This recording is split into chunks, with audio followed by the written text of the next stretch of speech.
12 o'clock on your Monday morning. Welcome in. It is the halftime show. Tyler Head in the Herndon Chevrolet Studios, not joined by Terry Ford today. No, it is instead our guy, Dimitri Ravanos, hanging out with us. And you were on time today, which Terry Ford never is to start the show. I'm always shocked when I come in here, the number of people that feel like, well, 10:59 is not 11 or 11:59 is not 12, so I'm early. Yeah, pretty much. So typically when I start this show, because I'm already in here for 3 hours beforehand anyway, I start the show, Terry rolls in at 12:04, 12:05, chaotically tries to put his headphones on, and, we just kind of roll from there. It's always have something ready as like an opening spiel to just riff off of for 3 or 4 minutes while he finishes up whatever he's doing. So it's nice to have somebody in here to start the show. Is 3 or 4 minutes enough time to cover everything we need to talk about with that game yesterday? 3 hours might not be enough time, for being honest. Dude, so first of all, what a fun game to watch. I think if you are the type of person that largely avoids women's basketball, and look, we'll get into this part a little bit later on. What I really like about that game yesterday, Carolina and LSU as teams, right? I think the revolution in basketball that has trickled down to all levels, that the Golden State Warriors started, that Caitlin Clark is obviously a disciple of, I think that has made my favorite sport so boring. I really do. Sure. I think deep shots have made basketball less interesting than when people used to drive the lane. And not only were those women driving the lane yesterday, it was getting nasty down low. It was a very physical game. And here's the thing about women's college basketball. There's a big difference between the top-level programs and programs that are, 350 some odd or however many are in Division I, which is why South Carolina can go out there and routinely beat teams by 60 points when they're playing in the non-conference. When you get two high-level teams like South Carolina, like LSU, like Iowa, like Ohio State, teams like that playing each other, especially in tournament settings like this late in the season, you get fantastic games. And, I'll give the credit to the officials in that when they let them play for a lot of that game. And they sure did. Unfortunately, it can result in the chaos that we saw in the final couple of minutes. I know there are plenty of people listening that will not want to acknowledge this, but boy, there were a lot of times LSU players ended up on the floor that I was thinking, man, Carolina got away with one right there. There were certainly those situations. Angel Reese threw an elbow at Camila Cardoso. She did get called for that. She could have been disqualified herself for that if they would have decided to go that way. There was some hair pulling. There was it was a cat fight basically for 40 minutes. But, at the same time, it looked like, people always go back to the 80s in the NBA, right? The Bad Boy Pistons are sort of the poster child for that. Dude, it looked like some of those Kobe and Shaq teams. Sure. Like it looked like that early 2000s era even of the NBA where the bigs were the story of this game. Yeah, no, absolutely. And Camila Cardoso and Angel Reese, two of the best players in the entire country, were rightfully so the two biggest players story-wise from what happened yesterday. And Camila Cardoso, unfortunately, ends up being the one that, goes a little bit too far over the limit in the eyes of the officials with a shove to Flau'jae Johnson and nearly coming to blows with her brother shortly thereafter. That's going to be a moment to remember. For sure. So I want to get into the fallout of that in a second. But first, let's take a listen. This is the referee after that fight, once things get calmed down, and after a 20-minute delay, basically doing this the easiest way possible of just, I'll tell you who's still in the game as opposed to who all is disqualified. Okay, we have an intentional foul on LSU number 4, which stopped the play. We have a DQ fighting penalty on number 10 for South Carolina. We have players from both benches coming onto the court but not participating. All those players will be ejected. So we will finish the game with 5-on-5. Play will resume with the intentional foul to anybody on South Carolina shooting the ball. Then we will go to the DQ for LSU. Anybody shooting those 2 free throws, and the ball will be put in play at the division line for LSU. So I got to be honest, Tyler, I thought that given that Carolina was kind of on a roll leading into the fight, and the fact that we legitimately had 20 minutes of no action. Right. And the way Haley Van Lith. Yeah. The way Haley Van Lith comes out and immediately hits her first shot out of those free throws, I thought, here we go. Sure. Yeah, it certainly seemed like the momentum might kind of swing to the other side, especially when you lose your best player for the rest of the game, as well as a whole host of others, which that was a ton of chaos as well, of and watching it on the TV broadcast, broadcast mentioned this earlier. They initially said, "Oh, they're all out for the rest of this game, and you're going to lose them for round 1 of the tournament." Which, like, look, South Carolina is going to be better than whatever 16 seed they end up playing. But we say, man, only playing 6 girls in that first round game, that is concerning. Fortunately, they clarified it. It's only Camila Cardoso. Nobody from LSU is going to be missing the first round. Just everybody had to not only sit out the rest of the game, but also the celebration. So only 6 girls got to put on the hats and pose with the trophy, at least out on the court. I was about to say, I'm sure the celebration in the locker room was raging. I do wonder how today Carolina fans feel, because look, this team is clearly the best team in the country, right? Of course. And whoever it is that they play in round 1, you just mentioned, it's a 16 seed. Right. Yes, we have seen 16s take down 1s in the past. It does not happen with regularity. That's why it is still something to be celebrated. Cardosa is the best player on this team, but like, if there's any game you can afford to be without her, it is when you are playing the, East South Carolina Catholics of the world. Exactly. And look, she played for the Brazilian national team a couple weeks back, missed a couple games. They sat her for a couple games at the end of the regular season to get her rest. So this team is used to playing without her and played just well, just as fine, and didn't really skip a beat without her on the court. So again, if they're playing in Iowa or something like that in round 1, then you'd be concerned. But yes, playing the Little Sisters of the Poor, wherever they end up playing in round number 1, they should be just fine without her. And the other thing too is you look at, and this really shone through in the game yesterday, just like it has all season long.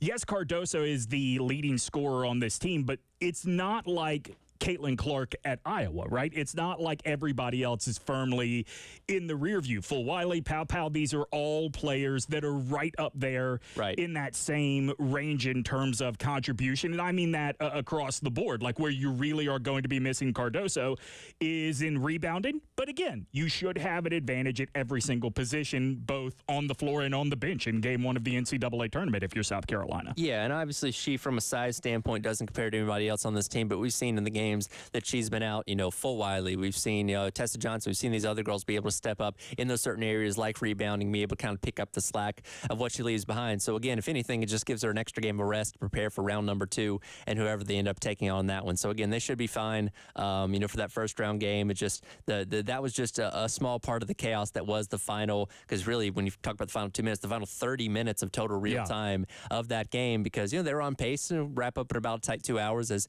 women's games usually do, and then it just kind of went out the window. And I can't remember what game was coming on after that. But it was the Pac-12 that's championship. Right, it's Pac-12, and it had a little thing at the bottom like, this is airing on ESPN News, and they were like almost at halftime by the time they got to that game. After the fight, or maybe midway through sorting out what happened in the fight, suddenly the ticker goes up on the side of the screen where you see what's going on in the game. And it's like 25-22 at that point. Yeah, they played a lot of game. And again, when you're talking about 20 minutes of deciding who had fouled and all that kind of stuff and who's going to be ejected, and figure out what was going to happen with Flau'jae Johnson's brother, who was apprehended very quickly after jumping onto the court. Just what a mess of a situation. It was crazy, right? Like, I actually feel for Mr. Johnson, because I understand you're that close in the moment. Like, when you see the size differential between the two, I understand how it gets out of control, like how you get out of control and want to make that leap, but you cannot do that. And the cops did the right thing. You cannot have that. It's one of those things that if you sat him down and gave him 2 minutes to process the information, he said,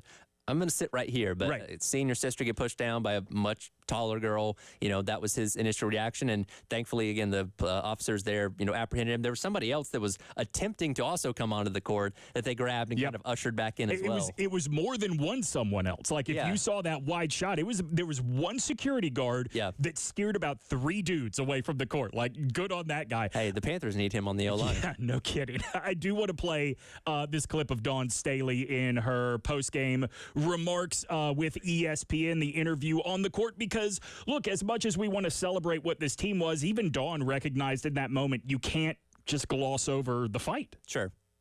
I mean, the players. It's all about the players being able to make plays on both sides of the basketball. I just want to apologize to the basketball community. When you're playing in championship games like this, in our league, things get heated.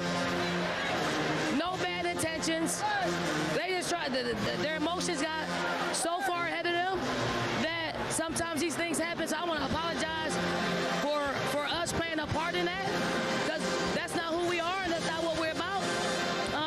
But I'm happy for the players that were able to finish the game and get us another championship. I love Dawn's comments. I mean, I really do, because she, I think, hit both realities of we cannot let this happen. Like, and that's not just about decorum, I guess. I don't know what the right word for it is. This is a championship team. We cannot let BS derail us. But at the same time, I think it's really important that she established, look, man, this isn't the end of the world. This isn't going to kill us. This didn't make the SEC championship game like a black mark on the tournament. This happened. The end. Yeah, it's one of those things. You address the accountability of it, and she said, both sides are to blame, which I agree with. Both sides played a part in this, and this is something that it certainly is going to be talked about for a long time coming away from the season. But it's not going to affect their pursuit of a national championship or anything like that, and shouldn't affect anything that goes on with the NCAA tournament. And who knows? These two teams could see each other again before it's all said and done, maybe in a national championship game, depending on how the brackets end up shaking out. Yeah, 100%. 803-404-6100. That is the Love Chevy phone line. We have people that want to weigh in on the game. I would say that this one, given what it is that LSU versus South Carolina has turned into, this is a marquee moment for this team. It absolutely was, and this has kind of turned into, we talked about this the first time these two teams played back in January, and that was a big deal. College Game Day was there in Baton Rouge. South Carolina escapes with the 76-70 victory. And look, South Carolina has beaten this team for over a dozen of their past meetings, so the wins haven't been on LSU's side. But when you look at the fact Kim Mulkey's now at LSU, she just won the national championship last year. You got high-level players like Angel Reese. This is becoming one of the premier rivalries in women's college basketball. And I guarantee you, if they match up in a Final Four or a national championship in a month's time, it's going to be an even bigger deal. Well, let's go to the Love Chevy phone line real quick. Let's hear from Beth, who has been holding on. Beth, what did you think of the game yesterday? Well, it was a little rough. I couldn't have survived it.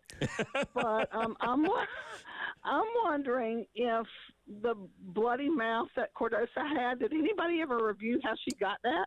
I'm sure the Tooth Fairy didn't do it. Yeah, I know it happened on the play before the fight started. Sure. Was that traced to Angel Reese? Was that?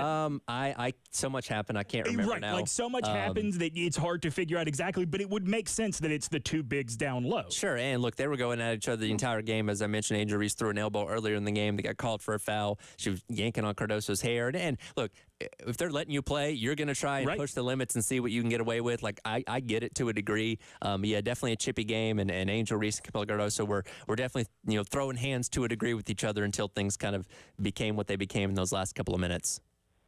Yeah.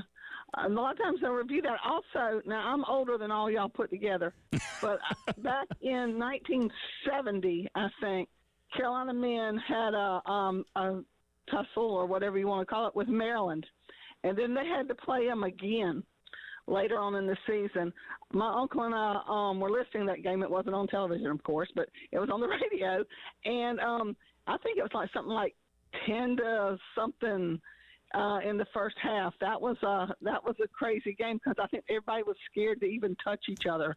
I'm wondering if we play LSU again, if that's what it's going to be, or if we're just going to go at it regular. Thanks for the call, Beth. Yeah, I mean, it's a good question, right? Like, if you play this team again, obviously it's going to be different because very different referees, but how much is everybody on edge? Well, it's kind of one of those things, and I imagine, ESPN, the NCAA Tournament Committee, aren't going to want something like that to happen in a theoretical Final Four or something like that, or say, okay, we're going to draw a hard line in the sand. We're not letting you get away with anything. We don't care if we have to call 80 fouls on both teams. It's not going to happen this time. I will say, like, if you're ESPN, you kind of are happy, right? Because, and we'll talk more about this later, like, I think that so much of the big payoff, the big success of how much each year the women's tournament is growing kind of depended on the best team versus the best player in the final, right? It kind of depended on Carolina versus Caitlin Clark in the final. Now, if you get a Carolina-LSU rematch, hey, there's a viable alternative that could bring in a lot of eyeballs. I see we have some other calls to get to. We will do that on the other side, but I do want to talk about this with you, Tyler. Another SEC title is certainly sweet. Sure. Who it comes against, though, makes it a little bit sweeter. And we'll get into the evolution of Kim Mulkey as sports' greatest villain coming up. And we'll get to your calls as well. 803-404-6100 on the Love Chevy phone lines.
No one wants to be a part of that. No one wants to see that ugliness. But I can tell you this. I wish she would have pushed Angel Reese. Don't push a kid. You 6'8", don't push somebody that little. That was uncalled for, in my opinion. Let those two girls that were jawing, let them go at it. That's what cigarettes and divorce sound like when they become a human being. Kim Mulkey.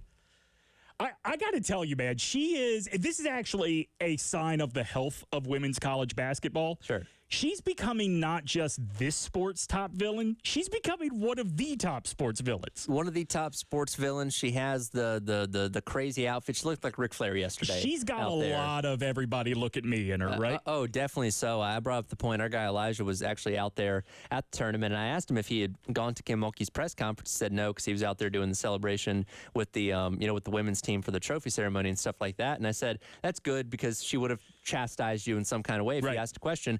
I think Kim Mulkey's personal hell is spending eternity in a room with reporters having to answer questions, because there's nothing that she hates more than talking to the media. Like, Dawn Staley doesn't love it, but at least she's cordial with them and doesn't like bite everybody's heads off. Right. I think that Kim Mulkey's personal hell is nobody wanting to talk to her about Kim Mulkey. Ooh, that's also a good point. I was telling Dave before the show started this morning, I was at the gym, I was on the elliptical, and one of the TVs was on the news, right? Sure. And I was not really paying attention. I was listening to a podcast as I was working out, but I look up and they are showing highlights from the Academy Awards last night, right? Yeah. And my first thought as they are showing some of these women is those dresses are not far off from what Kim Mulkey was wearing last night. They're really not. I don't know if you saw a while back, LSU had dressed like Kim Mulkey nights for one of their games. And, I mean, if you go and raid the shelves at Goodwill, you can usually find what she's going to end up wearing. Look, man, this is something that I think people overestimate. Yes, Kim Mulkey dresses very shiny, but sequins are cheap. Yeah. It's not expensive to look like Kim Mulkey. Well, the last time these two teams played back in January, I don't know if you saw that one or not, but she had the sequined suit, and Coca-Cola got in and had it like their branding down like her back or like down the side of her leg, like, and there's a big tiger on the back. Like they went 100% with it. The women's pure class. 803-404-6100 is the Love Chevy phone lines if you want to get involved. Ray has been hanging on for a while. Ray, what did you think of the game yesterday? Hey, guys, unbelievable. Golly, I don't know who said it about Saturday about, God, if you had a heart problem, man, you probably didn't have a good day Saturday between the way the men's game came down and the way the women's game went. I mean, it was unbelievable. I didn't think the next day the drama could come anywhere near that, but I think it surpassed it, But with the fight, what I was going to say, and I'm trying to keep a good attitude about this because we need to move ahead on it, but I think the whole thing was when the fight started, and the young lady that Kim Mulkey called a little girl, threw an elbow at Ashley Watkins. Threw an elbow.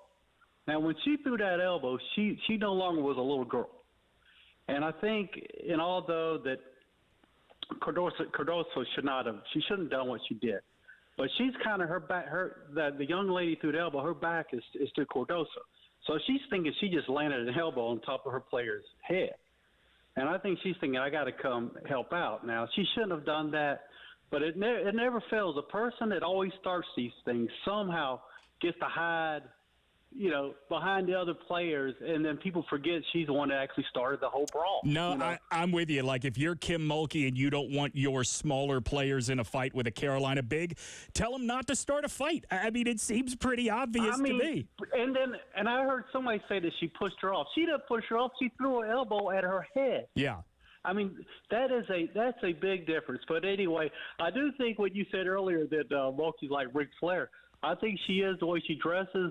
And she's basically saying what her fan base wants her to say. Oh, for sure. Like, remember, think about it. It's a whole thing. I mean, I give her credit for being smart, but she said exactly what her fan base wants her to say.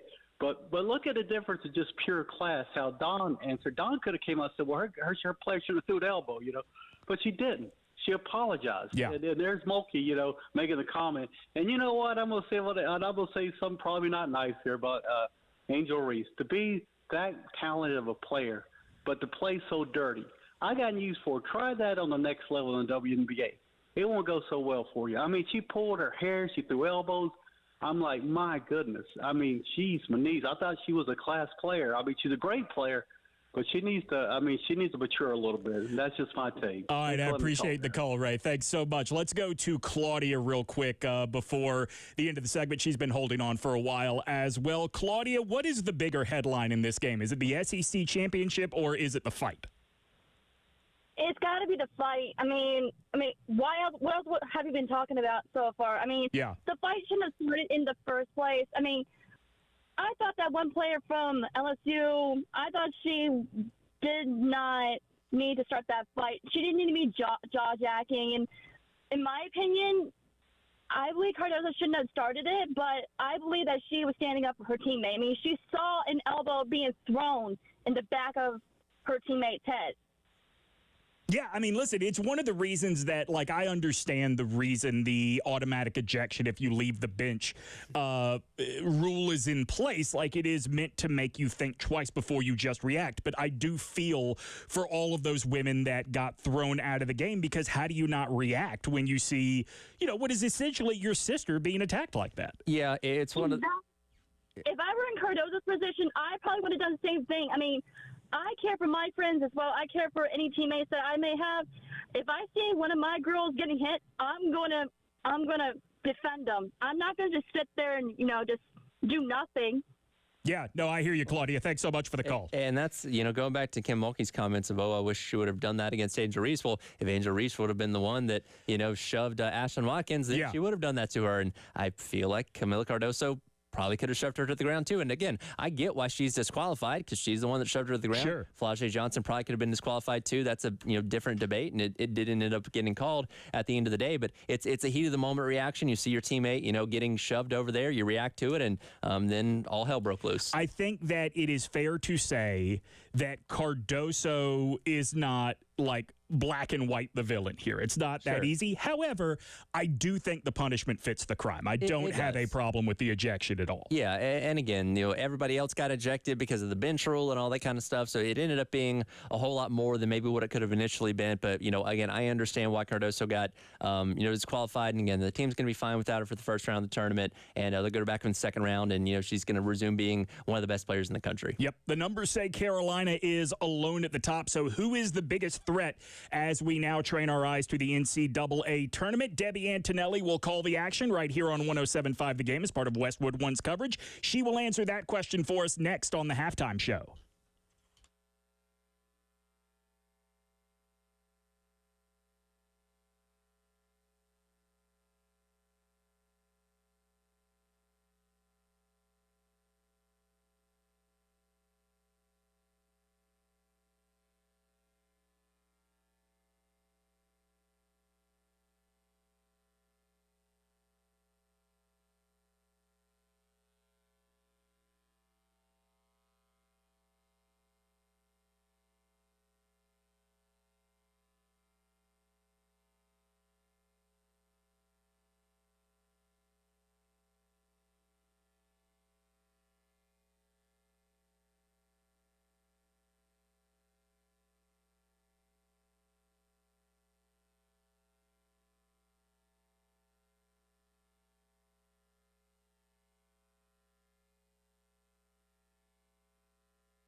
You can see her covering basketball on ESPN. You can hear her on Westwood One's coverage of the NCAA Women's Tournament here on 107.5 The Game, one of the brightest basketball minds around. She is Debbie Antonelli. Debbie, thanks so much for taking the time today.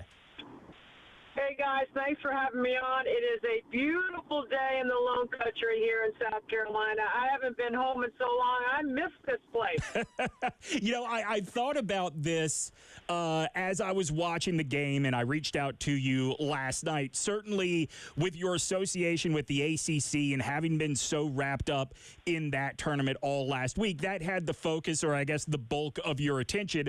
But I would imagine even beyond just the fight, beyond the fact that South Carolina is the best team in the country right now, I did wonder if there was some just pure element of interest in what it is your neighbors were going to be talking about today that made you want to tune in for that championship game.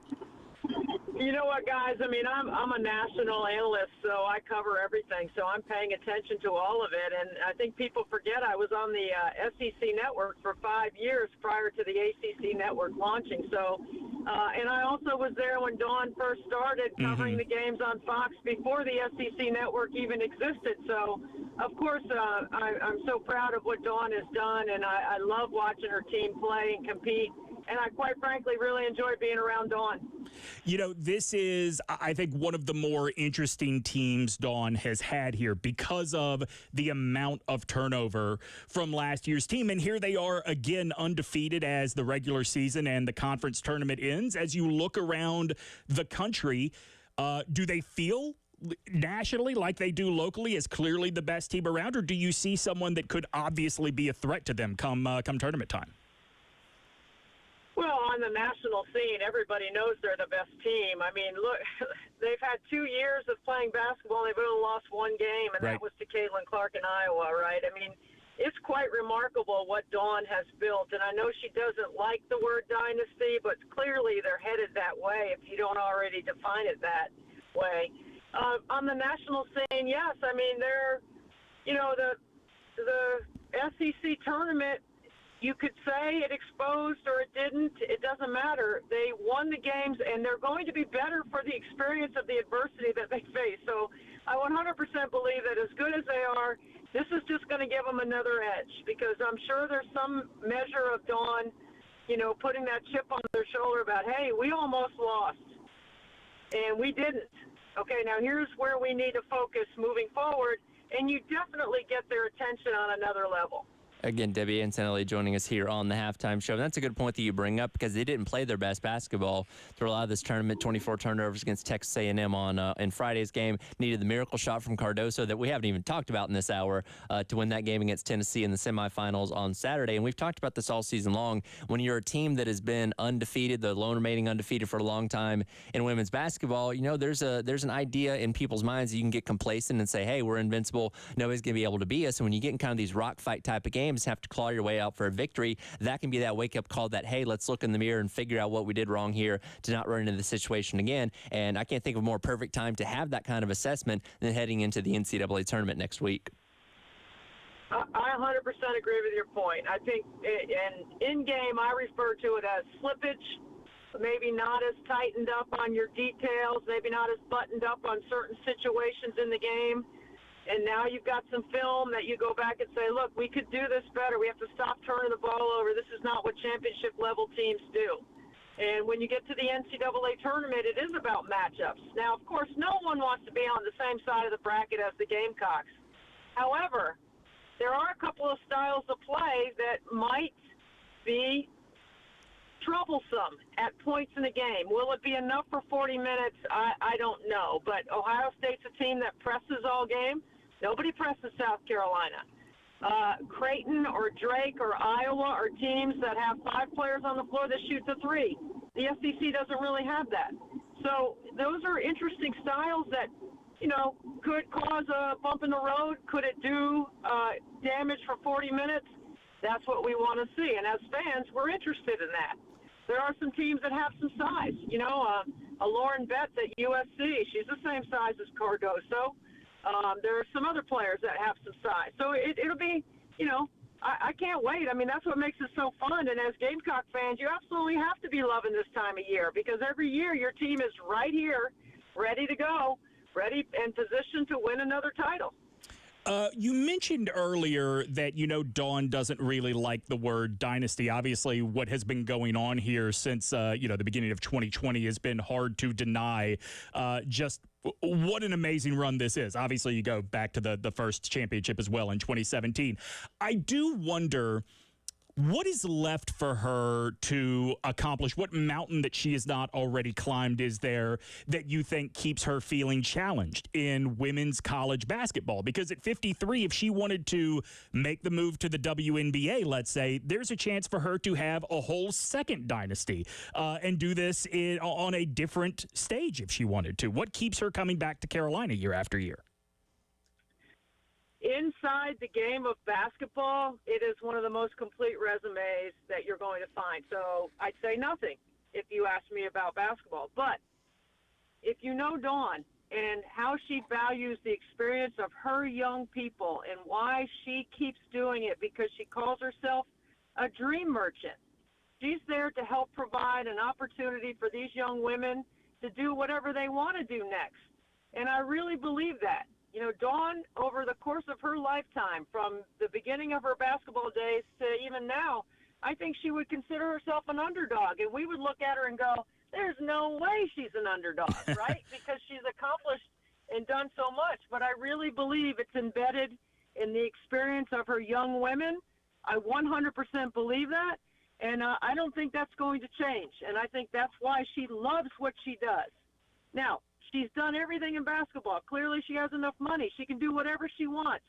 But it's that one kid that she thinks she can help that keeps her going. And that, to me, is where her greatness really lies. Well, it's interesting you mentioned her, having the mindset of being an underdog, and very rarely does anybody from a national standpoint doubt what South Carolina can do. But there was so much turnover this past season. You lose one of the greatest classes of athletes that women's college basketball has ever seen in the freshies that moved on after last season. Leah Boston goes on to be the #1 pick by the Indiana Fever, not to mention countless others starting their careers at the next level. So you had a lot of turnover. You had a lot of girls that were coming off the bench last year stepping up into starting roles. You had freshmen like Full Wiley and Tessa Johnson. We didn't know how good they were going to be, and they have all stepped up to the plate and maybe turned into an even better team than they had a season ago. Well, the difference in this year's team and last year's team is two-way guards that defend and can score. And we know scoring was part of the problem last year for last year's team, but it's not a problem for them this year. And you're right, Full Wiley and Tessa Johnson are two really good freshmen that have added. But to me, one of the things that I think gets understated a little bit is, and we surface it by saying, Bree Hall didn't get to play much, and now look what she's doing. There's a real in-depth conversation there about the conversation and relationships that Dawn has with her players and why they stay, knowing that if they work hard enough, they'll earn it. And there's something to be said about that when there's a lot of times where kids leave because it's too hard or they don't want to put in the time or they think it's easier somewhere else. What Dawn is essentially doing is setting them up for a future. You're going to have a job one day, and it's not always going to go your way. And you're going to have to work and grind it out. And I think that is purely the essence of a good teacher, is putting your people in the best position to succeed, but helping them find something that they didn't know they had inside them. Clearly, if Bree Hall wanted to stay, she stayed because she believed that she could contribute and be a big part of this. And she's one of those two-way guards I'm talking about. She defends and she can score.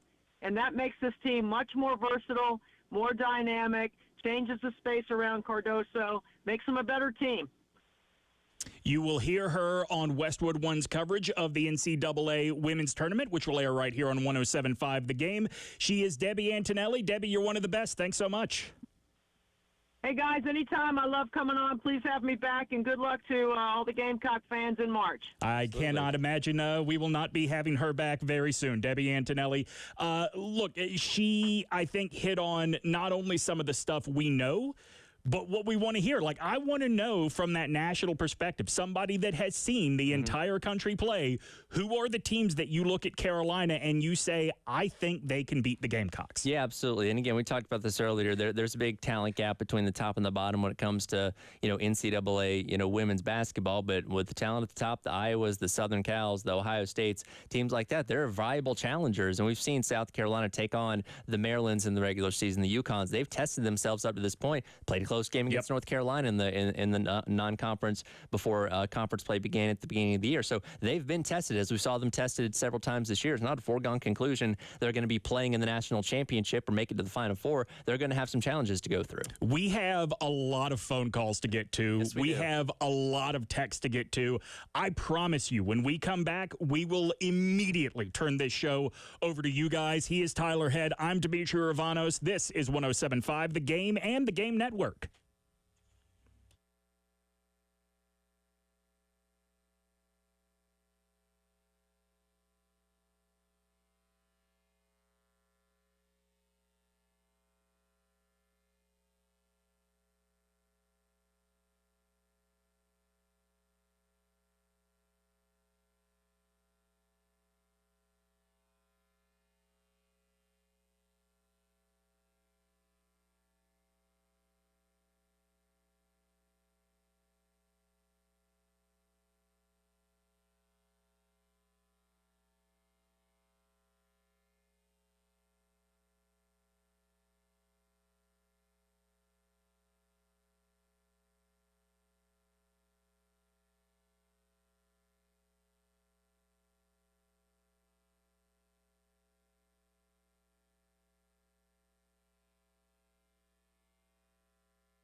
Welcome back in as the halftime show. Tyler and Dimitri hanging out on this Monday, reacting to everything that went down up in Greenville yesterday at the SEC Women's Tournament. It is time to get to our Firehouse Subs text of the hour. This is a texter actually from Louisiana weighing in, saying, was there not a tag team from the 80s who wrestled under the name the Mulkey Brothers? They got beat by they got beat like the Washington Generals on the regular. Perhaps Kim is their long-lost sister, now finally resurfacing in Baton Rouge. And I looked up a picture of them. They're blonde. They look like they're wearing some kind of like pink jackets and ring tights, like very much in line with her type of style. I love it. She is ready to be the valet/manager that takes the not WWE. We're going back to WWF. That's days right. She would definitely hit somebody with like her heel while the ref wasn't looking. Yeah, she would begin every interview with, "Listen here, Mean Gene." That's right. Scott has been dutifully hanging on for more than a half hour at this point. Scott, first of all, I salute your resilience. Second of all, the floor is yours, sir. What do you want to talk about with that game yesterday? This is so important that I'm glad you did. I have no problem with the suspension, whatever, spelling the people, except they missed the biggest thing. Since when is pushing somebody down worse than going up and hitting somebody upside their head with your elbow? Plus, she started the fight. Yeah. Why was Johnson not ejected? I cannot believe that's the only thing I have a problem with that part. Now, Kim Mulkey, the jacket. I had no problem with the sequins, but the feathers on the end. Where's she at in Las Vegas? I told my grandson I've never seen nobody wear anything like that, and I've been watching sports for 50, 60 years. Listen, like I said, I was at the gym. I was watching the recap from the Academy Awards, and the woman, I think her name is Divine Joy Randolph. I'm not positive because I was reading it. I wouldn't know. But she won Best Supporting Actress.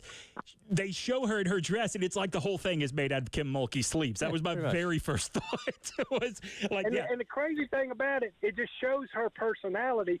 For her to go in public and say that she wished she would have pushed Angel Reese, she ought to be reprimanded just for doing that. Yeah. Whereas Dawn Staley apologized, this woman, the head coach of LSU, gets on there and says she wished she would have done that pushed Angel Reese.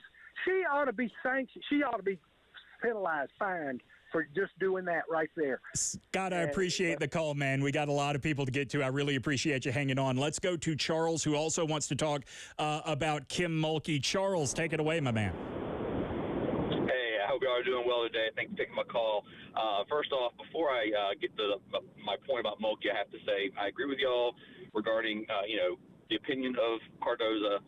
Thankfully, we have such a great leader of our program like Dawn Staley, who handles it so impeccably, and Cardoza as well. Also, was accountable. She apologized. She put herself out there. I mean, that's the way you want to handle it. That being said, I'm reminded of the press conference that y'all played from Mulkey, and she literally said, "No one wants to see that," and then continued to say, "But I want to see it if it's Cardoza versus Angel Reese." Like, are you kidding me? Yeah. What is wrong with this person? So that being said, also, it reminds me of back in November, just before Thanksgiving, Mulkey had that press conference in which she was visibly under the weather, and she just demonstrated a basic lack of human empathy. She literally told the press, "If any of y'all get sick before the holidays, you can blame me." It's like, what is wrong with her? She is a garbage human being. And one last point, I'm sorry. One last point. We actually should be somewhat thankful for this garbage human being, because Mulkey and the players take on the personality of the coach. She has made the story about her, and not in a good light, rather than Cardoza, who obviously shouldn't have done what she did.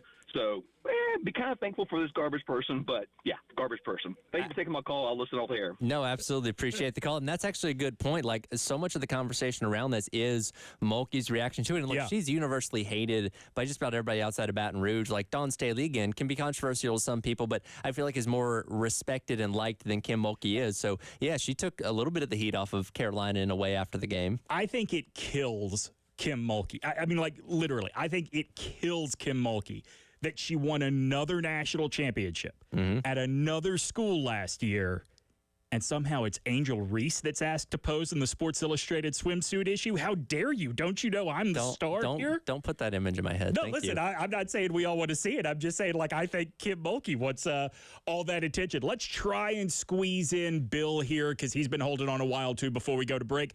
Bill, make it fast, my man. Thanks so much for listening. How are you today?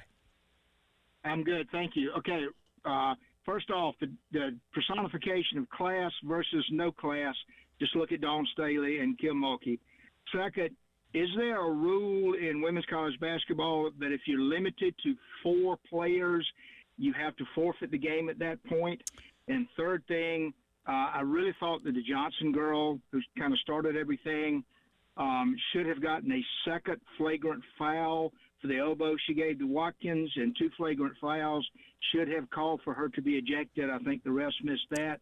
And go Gamecocks. Thank you. I'll take the rest off the air. Thank you. All right, Bill. Thanks so much. Appreciate that call, Bill. And I think we're all in agreement that Flau'jae Johnson probably should have been disqualified as well. That obviously didn't end up happening. To answer your question, if they would have had to eject enough players, there's only 3 Gamecocks left, they would have had to have finished the game with 3 players. Like whatever's left on your team. Alabama had that happen a couple years ago on the men's side where their whole bench got ejected and they were down to 4 players. They had to finish the game with 4 players. Right. There's no hard, fast rule that you have to have a certain number to play. And there's also no hard, fast rule that your opponent has to match what you put out on the floor. So like if you're down to 4, it would have been Carolina 5 versus 4. That's right. Yep, that's exactly how it would have gone down. Hour number 2 coming up at the halftime show here on the Game.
The season of legal tampering has begun in the NFL.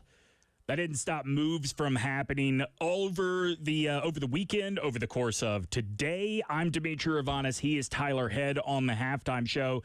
And all of these moves at the quarterback position in the NFL, Tyler, had me thinking about Spencer Rattler's pro career before it even gets going. Sure. Because I think since January, there have been a number of events. First, the Senior Bowl, then the Combine. Rattler is not going to be a first-round pick, but his profile, his desirability is clearly on the way up. Yeah, it's definitely risen quite a bit, and I would even go back to where he was sitting prior to the season even starting, where I don't think anybody, or at least not many people, had him even being drafted in a lot of cases, because for overall his first year here at South Carolina was rough, ended on a high note with those couple games against Tennessee and South Carolina, but I think a lot of people kind of written him off. It's like, okay, here's a five-star guy that just didn't pan out the way that we thought he would in college, 2 interception prone, all those kind of things, but he steadily rose his stock as the season went along, and as rough as it was to watch him run for his life with no offensive line and not have a solid running game behind him, I think that helped him out in a lot of people's eyes, saying, hey, look what he was doing without all this compliment around him, losing his main wide receiver for the season. Yes, Xavier Legette stepped up and had a great year, but outside of that, not a whole lot to write home about from the receiver position. So he did a lot himself, put a lot of this team on his back for as far as the offense goes, and again, I think that really helped him raise his stock. Before the Tigers and Gamecocks tipped off yesterday, it was announced that a trade had been made in the NFL. Mac Jones, who spent the last, 3 seasons as the starter in New England, has been shipped back home, back to his hometown of Jacksonville, where now we assume he will be the backup for Trevor Lawrence going forward. And it is extraordinary. And this is why I started thinking about Spencer Rattler. And you could say this about a lot of quarterbacks in their first year in the NFL, but I do think watching Spencer's rise as a desirable NFL draft prospect, I think if you are invested in a kid, whether they played for one of your favorite schools or they are from your hometown or whatever, it's hard not to think about what the pitfalls could be. And I want you to hear this from Adam Schefter. This was on SportsCenter yesterday.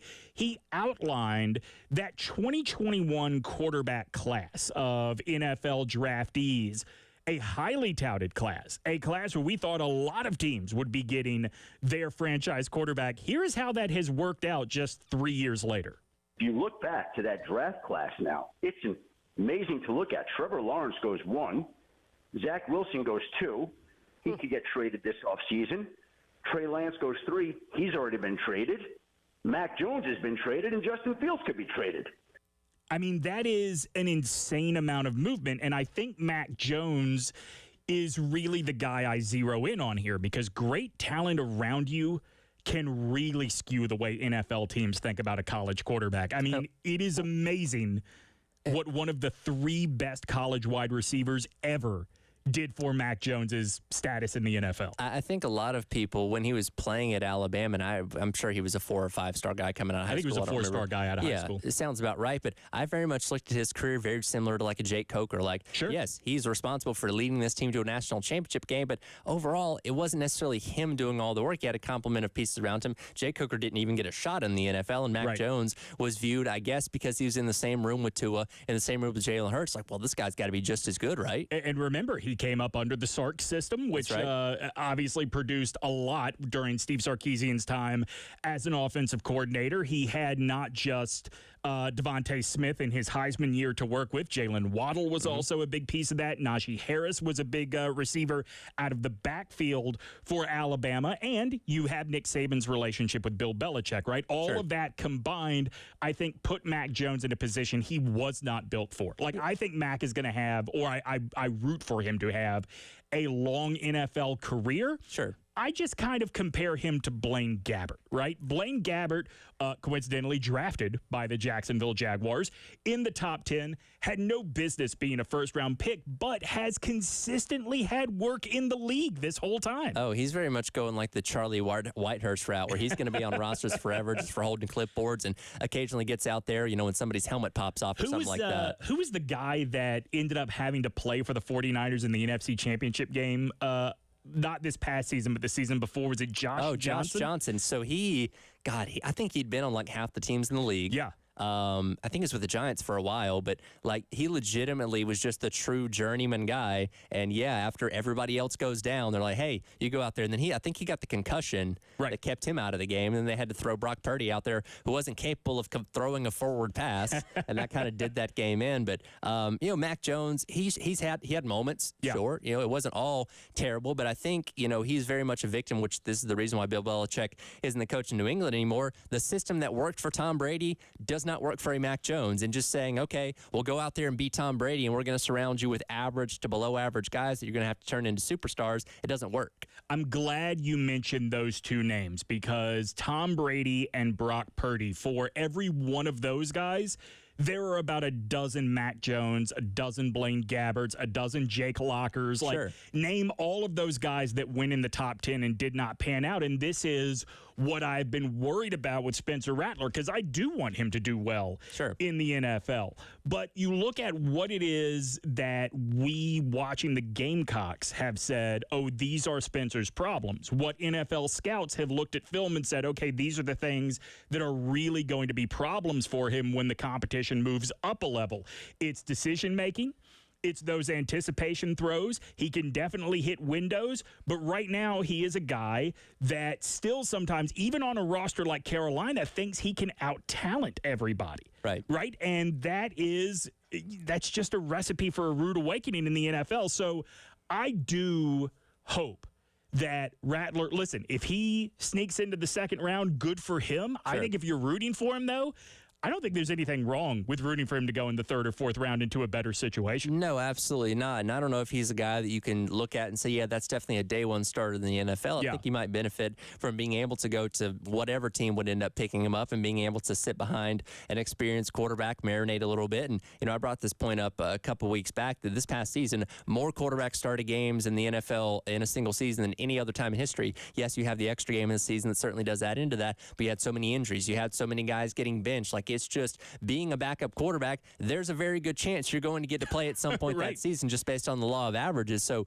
if Spencer Rattler does get drafted in the third round by whoever and ends up sitting, 8, 9, 10 games, and let's say either that quarterback gets hurt or isn't playing well and they throw him out there, I think he goes into a better situation than saying, all right, kid, you're a third round draft pick, go out there and be a superstar on day number 1. You mentioned the 17th regular season game. J.J. Watt, who, of course, just retired. Last season was his first season in the media as opposed to on the field. So he saw the transition from 16-game season to a 17-game season. He said it's not even so much the 17th regular season game. It's the loss of the 4th preseason game. You can really tell makes a difference. And that's a point that I thought, and they're already discussing an 18th game. If you do that, you got to have a second bye. Going through 16 weeks with one bye week, that's a lot of wear and tear. And these guys, not to mention, if you're in the playoffs and making a stretch run in the playoffs, just how much football you were playing. And yeah, you bring up a good point. Losing that extra preseason game for guys like J.J. Watt, the superstars of the team, they weren't playing in that game. That served as an extra week of rest, an extra week to get ready for the regular season. And now that's gone because you're playing with, on the exception of 1 week, from basically the beginning of September to the beginning of January, nonstop. Yeah. What I have thought is interesting watching the Gamecock offensive prospects this year is it does seem like Rattler and Leggett have both been lumped into the same bucket within their position groups, which is if you cannot get one of the dudes, this is a pretty good option for you. Yeah, and look, Xavier Leggett, nobody saw his rise coming, and it's an amazing story, and people here are going to love him for a long time for sticking around South Carolina for so long, but it is such a wide receiver-heavy draft class, especially when you talk about the first round.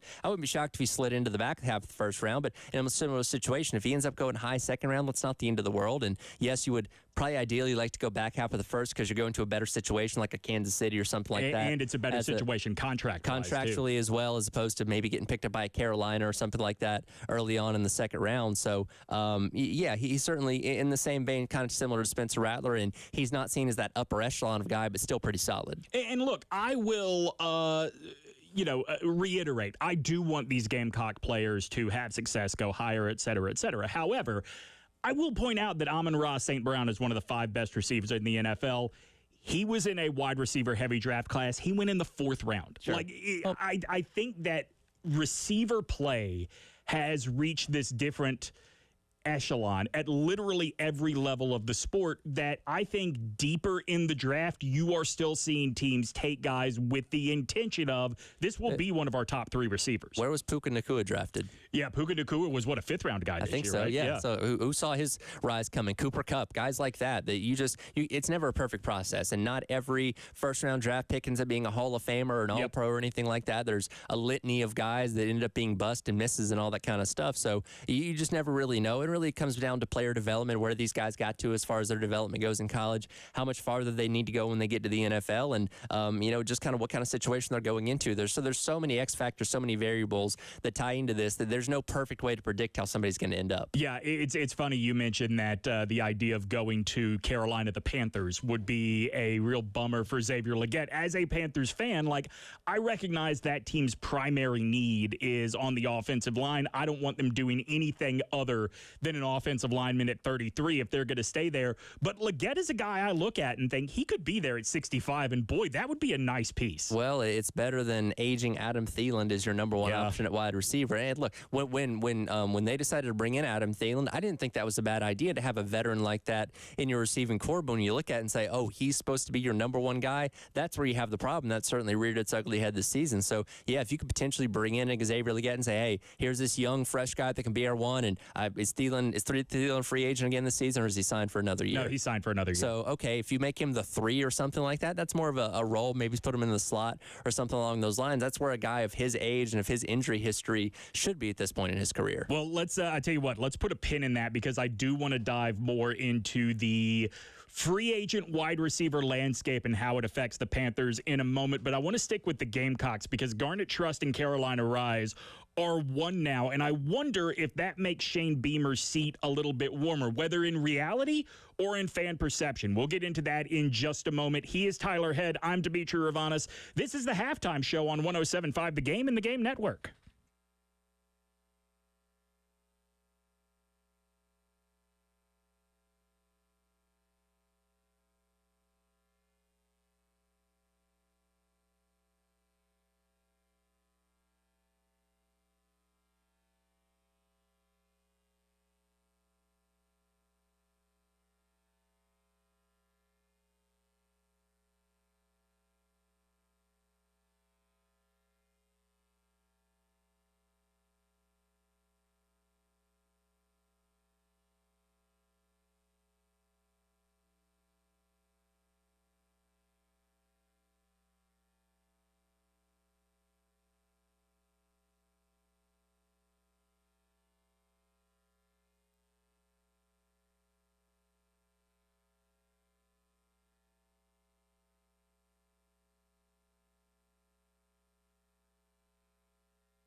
Welcome back into the halftime show. Tyler and Dimitri along with you on this Monday. We'll get back into football, and more in just a moment. Real quick, I want to remind you, though, about the Palmetto Citizens Federal Credit Union Grand Slam giveaway going on all baseball season long. Still waiting for that first Grand Slam from a Gamecock hitter. Make sure you head on over to 1075thegame.com each and every week and register for your chance to win, because when that game or Grand Slam happens, you could be the lucky winner. Pot is currently up to $425 and will increase by $25 each and every game. Next game coming up tomorrow night as the Gamecocks take on Georgia State. 6:45 pregame, 7 o'clock first pitch, all right here on the game. Tyler, NIL was such a insane sea change. It was the ground falling out from under college sports' feet when it first happened. It is still relatively new. I remember the day that it became I hate to say legal because the NCAA is a feckless organization, but the day that, above ground. Thank you.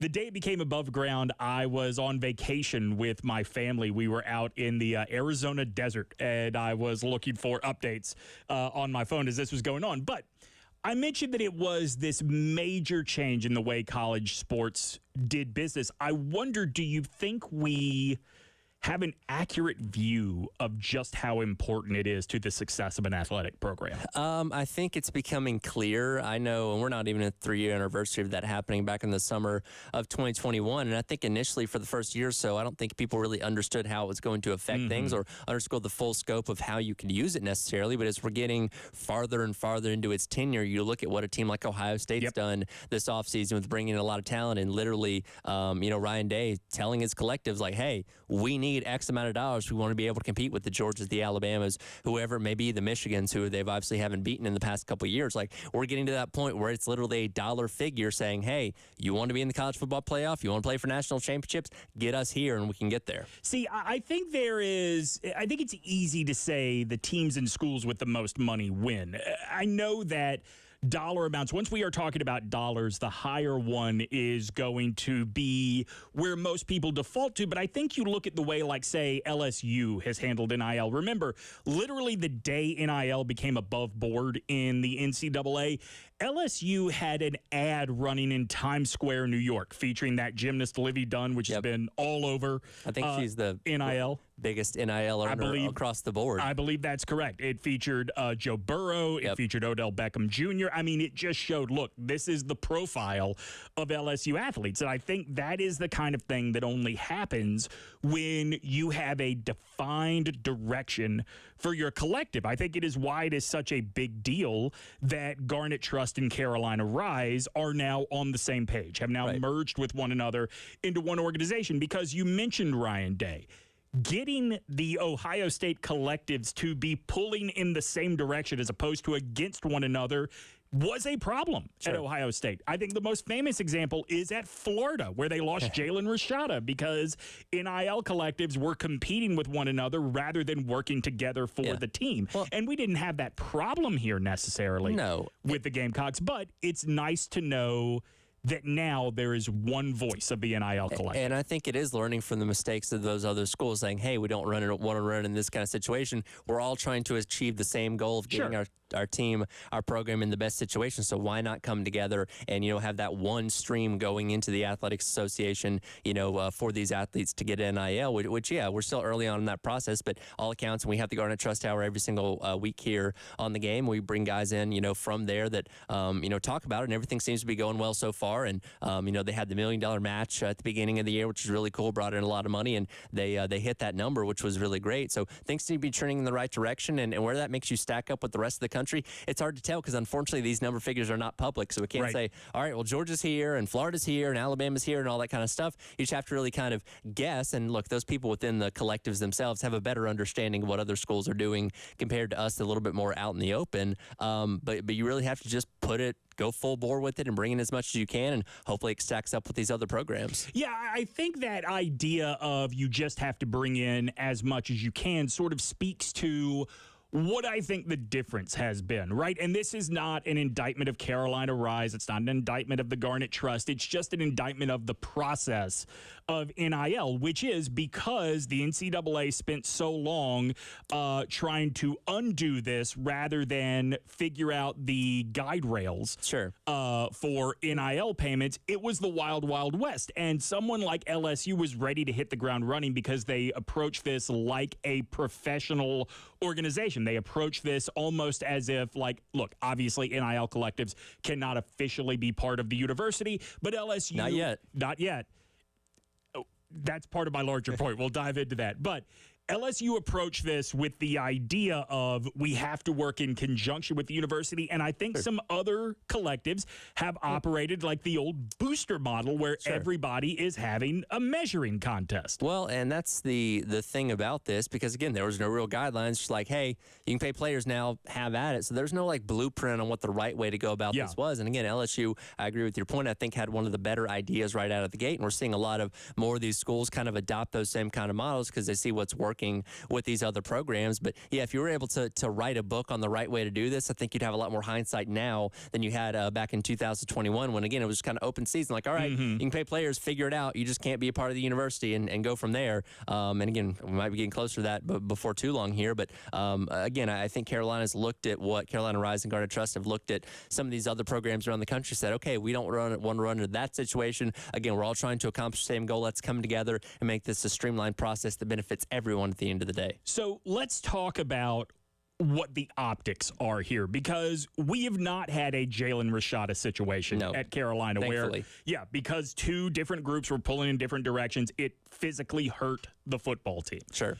But I do wonder if now, in the brain of the average fan, they look at Carolina Trust and, Garnet Trust and Carolina Rise combining into one and say to themselves, okay, everything is pulling in the same direction. No excuses for Shane Beamer. Yeah, that's certainly going to be part of it. And because, for South Carolina, and look, the people at the Garnet Trust have been very honest about where they kind of stack up in the SEC. They're not where Georgia is. They're not where Alabama is. They're not where LSU is. They are in that middle tier. And where exactly you fall from 3rd all the way down to 14th, it's really hard to tell. But you're definitely competing and trying to claw your way up that ladder more and more. So, yeah, having a little bit more of that streamlined process and having the two sides come together saying, okay, we're going to combine what we have and pull it all together to make this program better. It is a very critical year for Shane Beamer. Now, look, I personally don't think, outside of going 0-12 this year, I don't think he gets canned no matter what happens, because it's a very, very tough schedule. But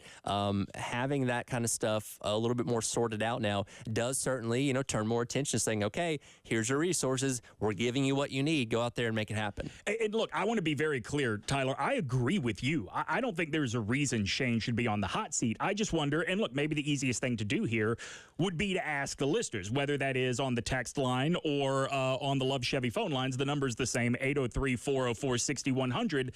Does the alignment of the two NIL collectives now, does it change what you think should be possible for Beamer and the football team? And it's important because their voice is what pays in to these collectives. You mentioned the Booster Club model, and there's certainly a lot of people that were already donating a ton of money to the universities that do that to the collectives as well. But so much of the collective is really kind of this boots on the ground approach, saying, hey, that $20 you were going to spend on this, put it towards our collective for this month or every single month or whatever it may be, and continue that on a year-to-year basis with the model that we have right now, because that's how you, until things change with the NCAA, that's how you have to fund these NIL programs, by literally the bottom tier, not say bottom tier necessarily, but the core of your fan base that isn't millionaires and doesn't have money to throw around necessarily, saying, hey, I'm going to pledge my $10 a month. I'm going to do what I can, and hopefully a lot of people will fall in line, because that's where this money has to come from. Well, I tell you what, let's talk about the sort of NIL model and the stress it has put on fans, but I do want to hear from you guys. What does the combination of Garnet Trust and Carolina Rise, the fact that they are now working together, does it change what your expectation is or what is acceptable for Shane Beamer and the football team? 803-404-6100. That is the number if you want to join the show. He's Tyler Head. I'm Dimitri Ravanis. This is the Halftime Show on 107.5 The Game and the Game Network.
Welcome back in. It is the halftime show. Tyler and Dimitri along with you on this Monday afternoon. Continuing our conversation about NIL, and you mentioned the Garnet Trust and the Carolina Rise coming together as one true collective here for the University of South Carolina as we get to head into what is going to be a very important season for Beamer and Company. New SEC, losing a lot of old rivals and taking on the likes of Alabama. And I was about to say, man, that schedule alone is rough. The month of October, the wins are going to be very hard to come by. I'm just going to say it that way. So I wanted to talk to people that are not in sports every day the way Tyler and I are, of when you hear that this school has had two, and warring is the wrong word, right? Mm-hmm. It's not like Carolina Rise doesn't want a kid to come because Garnet Trust made whatever deal possible for them. That's not the case at all, but they are two different collectives that now are one.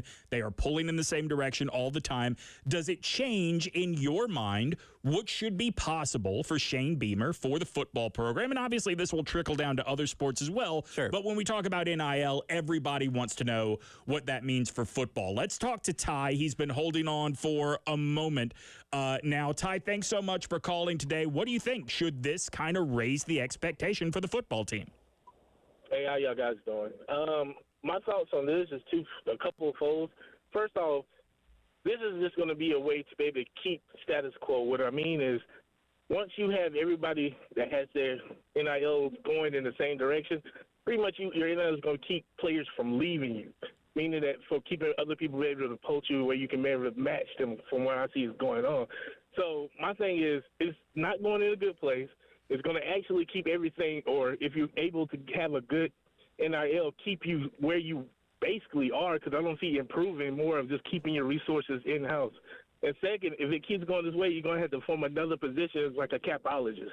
So that's my thoughts on it. I mean, you've already seen this. Thanks so much for the call, Ty. You've already seen this year. Like, I think most SEC teams have hired a general manager now. Well, I mean, you're literally dealing with thousands and millions of dollars in some degree, depending on the score. You have to kind of figure out how to distribute that, and every player has their own NIL value and that kind of stuff, which, and again, now with recent, court rulings, that kind of stuff can be more above ground, saying, hey, I want to come to this school, they're offering me this money, but this school's offering me this money, and now I can decide between those two without having that to be, under the table type of stuff like it has been for so long. So you really have to understand the numbers of what you're doing and what you can pay these players and what their value are, what their value is within your respective community, and, how to divvy that up, but between however many places you have to divvy that. So, college sports becoming more and more like pro sports, so you would have to hire a general manager type to manage those finances. If you want to be a part of the conversation, you can do it on the text line or on the phone line. The number's the same, 803-404-6100. Let's get Spencer in here. What do you think, Spencer? Garnet Trust, Carolina Rise, they are now one unit. What does that mean for the teams at the university? Well, it's an interesting question, the way you've and this is good radio, the way you've connected. It's like people should pay me for this. Yeah, well, that's okay. Give them a raise. Okay? We all need raises. Okay, so I think you're mixing in two things. So one, there is no excuse for Shane not to win here. I think you got all the resources,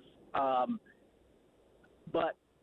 I think the hard truth for a lot of Gamecocks fans, including myself, is we're sort of a mid-tier SEC team. I mean, Cooley is going to get, for example, swept up into the highest bidder. Like, there's, haves and have-nots, especially in the college game. Now, this whole collective has 180 degrees turned me away from college athletics. And I've been, I've got a tailgating spot, been buying tickets for years. I'm fully committed, but I am not going to fund a multi-billion-dollar enterprise on the backs of a bunch of middle-class working people. That's just straight BS, for Spencer, lack of a better word. I'm going to jump in here because Seth Emerson of The Athletic wrote a great piece about this, talking to fans across the SEC. For sure, it may have been other fan bases around the country as well, and it is amazing. Like, because this is the way I feel, and I thought I was in the minority, but Emerson's piece sort of gives you the impression that a lot of people feel the way you and I do, which is, let's cut the BS with NIL. Let's cut the BS of asking fans to pay these guys salary. If you're going to pay them, pay them because I can't afford tickets and a tailgating spot and to keep the best cornerback in school. Right, and last caller made a great point. Let's put a damn cap on. I mean, this is getting professional anyway. I mean, I'd love to see a cap. Why? Because then maybe we go from a mid-tier SEC program with not a lot of resources to where we can compete with Georgia, and they're not paying every Tom, Dick, and Harry and their mother's janitor to get the kid to come to school. Like, it is the biggest boondoggle I think we've seen in our lifetimes. I really do. I think, so it's, while it might be good news, and I think there might be some synergies with respect to efficiencies and dollars and that sort of thing, this is untenable in the long term. I would say Shane, his biggest problem is himself and not recognizing that the personnel is under average and he fails to pull the trigger quick enough. It's going to probably be his undoing. I mean, if he wins 4 or 5 games next year, I mean, at what point does rising tide Ray say, okay, well, I made another poor decision with the head coaching job. I don't think those things are too really connected. Yeah. So that was my thought. Thanks so much for the call, Spencer. Appreciate you listening. One of the things that I think is interesting here that Spencer brings up, just sort of turning back to that idea of how long do we keep asking fans to do this? Right. I get that this is untenable. Sure. Totally get that this is untenable. I hope that the average fan never loses sight of the fact that this is not the kids' fault for wanting money. This is not the fault of the collectives that are playing the game. This is the NCAA's fault because they were more adamant about making sure this didn't happen even after it became clear there is no stopping this train. Sure. Yeah, absolutely. And again, the farther and farther we get into this, the sillier it can kind of seem that, yeah, you have an athletic association in a school that's pulling in millions from TV revenue and conference contracts and all that kind of stuff that can't say, hey, well, let's just play our own players individually. Try explaining the American college sports economic ecosystem to someone from outside of America. Oh, that would be fantastic, especially like somebody that's like a European soccer fan. Dude, it's like, so my dad is from Greece, right? Okay. And my dad loves the Alabama Crimson Tide, has been here since the 70s, is all bought in. Trying to explain to his sister what it is that, so Dimitri goes to this place and it's a school, but they have teams and you've got to pay a blah, blah, blah. Like, it's bananas watching his sister, who has never left Greece, right, watching her react to this system. They don't have college sports in Greece. It's like all Europe, right? Like, you have schools and then you have sports academies and none between shall meet, right? I see. It's a little bit nuts. Let's go to Kevin, who has been hanging on. If you want to get involved, 803-404-6100. Kevin, what's on your mind today? Hey, guys. Hey, I mentioned something to, I think, Garnet Trust before. I think it's Florida State that has basically when you go buy gas somewhere or basically purchase something around town and you round up to the dollar, so maybe you donate 55 cents to that. And they do a good job of raising money that way, and not just one store, but, stores all across Columbia that want to participate in that, just like, hey, do you want to round up for the Boys and Girls Club?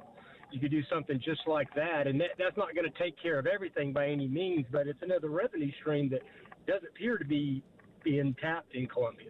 And that's a good point that you bring up. Certainly appreciate the call there. And there's a lot of ways you can do that. I will say that the NIL bill that's being proposed across the street at the State House does have provisions in it which do allow incentives to people that are paying in to NIL and like a points type of system basically for certain type of donors and that kind of stuff that can lead to certain type of benefits down the road. So you're kind of on the right track there. And again, there's reasons for why they do the deals they do and the kind of relationships they have with respective businesses and people and stuff like that. But that's not a bad idea. But there are some opportunities for more of those type of avenues to be open, as with the way the rules stand right now with this new NIL bill that's being pushed through. When you said what they're talking about across the street, I thought you meant at the graveyard. No, well, the caddy corner. Okay. From us. We have this beautiful scenic view of nothing but dead people in graves right outside the window. We do, and then we have the State House next to that. So caddy corner to us at the State House. They're working on the NIL bill, which is set to be passed through seemingly pretty quickly, which does kind of open the door for more avenues of how to do those kind of things. But not a bad idea there. Have you been following the Chicago Bears quest for a new stadium? Lightly, yes. So we got another turn today, which I'll tell you about in just a minute, but I look at this and say, clearly it's a mess. Sure. But at least there's movement. And I wonder if we're ever going to get to that point in Charlotte for the Carolina Panthers. Does Tepper want to keep them in Carolina, or is he content with maybe going somewhere else? No, I think he does want to keep them in Carolina. Okay. I think he's invested in Charlotte. We'll dive into this coming up in just a moment. He's Tyler Head. I'm Demetri Ravanis. This is the Halftime Show on 107.5 The Game and the Game Network.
Welcome back in. It's the halftime show. Tyler and Dimitri wrapping up hour number 2. It's time to get to our Firehouse Subs text of the hour. Continuing our conversation from the last segment of, with this streamlined process of NIL here at South Carolina, if that changes your perception of Coach Beam or, lights the fire a little bit more under his seat going into the season. Nameless texter weighs in and says, we still have to change the culture in the program and as well as the fan we'll see as a fan base, Carolina is not yet a top tier program. And there is a degree of kind of understanding where you have always been in the pecking order of the SEC and knowing that one off season isn't always going to magically vault you to the top. The usual suspects are at the top for a reason and have been. You do have the occasional risers that, I don't even say come out of nowhere because Tennessee at one time was a power back in the late 90s and they, had that a flash, the other season. And I would argue that until this year, it was fair to call Michigan an occasional riser. Sure. And it's one of those things like they rise and fall, and that's just part of it, where Carolina's consistently, at least for their time in the SEC, has always existed in that middle tier. They had those great 10-win seasons, 10 some odd years ago that seemed to kind of be on the doorstep, but haven't been able to get quite back to that point since then. Yeah. The Chicago Bears have been trying to get a new stadium deal done. At one point, they were looking at, I believe the name of the little town outside of Chicago was Arlington Heights. There was a big fight to make sure they stay in the city of Chicago. It seems like now they are throwing out both plans. They are looking at a new piece of land on the riverfront in Chicago, so they will stay in Chicago. We're right at the beginning of the process, but it looks like the Chicago Bears are going to get a new stadium, which, by the way, would replace the oldest stadium in the NFL, Soldier Field. And that's kind of the weird thing where most teams in the NFL have replaced stadiums 3-4 times in the past 40 or so years, but like Green Bay, Soldier Field, like those are the very few ones that have held over for a long time. And Soldier seemed untouchable to me. Yeah, and I always thought like, the Bears fan base will never let them tear down Soldier Field and go somewhere else because there's so much history tied up with it. But, if you can tear down Candlestick Park and go to Levi Stadium, I guess nothing's impossible. Yeah, so with Soldier Field now set to be replaced, I would guess within the next 5 years. Sure. Lambeau would become the oldest stadium. After that, you're talking about a huge leap. After that, it's Arrowhead Stadium in Kansas City, and that is like a 40-year age difference. Yeah. If you take out the stadiums that we consider untouchable, and keep in mind, like Soldier has changed our idea, but like between history and the fact that like New Orleans just doesn't have anywhere to put a new stadium, I would put the Superdome in that as well. So if you take out the ones that you consider untouchable, Bank of America Stadium in Charlotte is the 5th oldest stadium in the league. Dave Tepper has talked openly about wanting a new stadium in uptown Charlotte, something with a retractable roof that could host a Super Bowl. He thinks, and I think this is true, Charlotte would be capable of hosting such an event. But we hear a whole lot of dreaming, and we haven't heard any plans at all. Yeah, and look, every stadium now is an entertainment complex, not just football field, because you want to host Super Bowl, you want to host Final Fours, you want Taylor Swift to come there in the middle of December and play a concert and those kind of things. So you have to usually throw that roof in there unless you're in Florida or something like that. So I can understand the want, but those things ain't cheap. And unless he's footing the bill himself, I don't know how that's going to go with the taxpayers in, was it Mecklenburg County? Mecklenburg County, yeah. And listen, I'm glad you brought up that those things aren't cheap. We have seen him start and then just walk away from that new indoor facility that was supposed to be out in Rock Hill, right? Like that is just sitting still unfinished. Resented by a lot of people here locally for that. And look, they should, right? Like Tepper is an actual lunatic with $1 billion. Now, he will tell you that since taking over the Carolina Panthers, the best thing he has done is bring more concerts to Bank of America Stadium. Oh, he loves to talk about bringing music to the people of Charlotte. Now,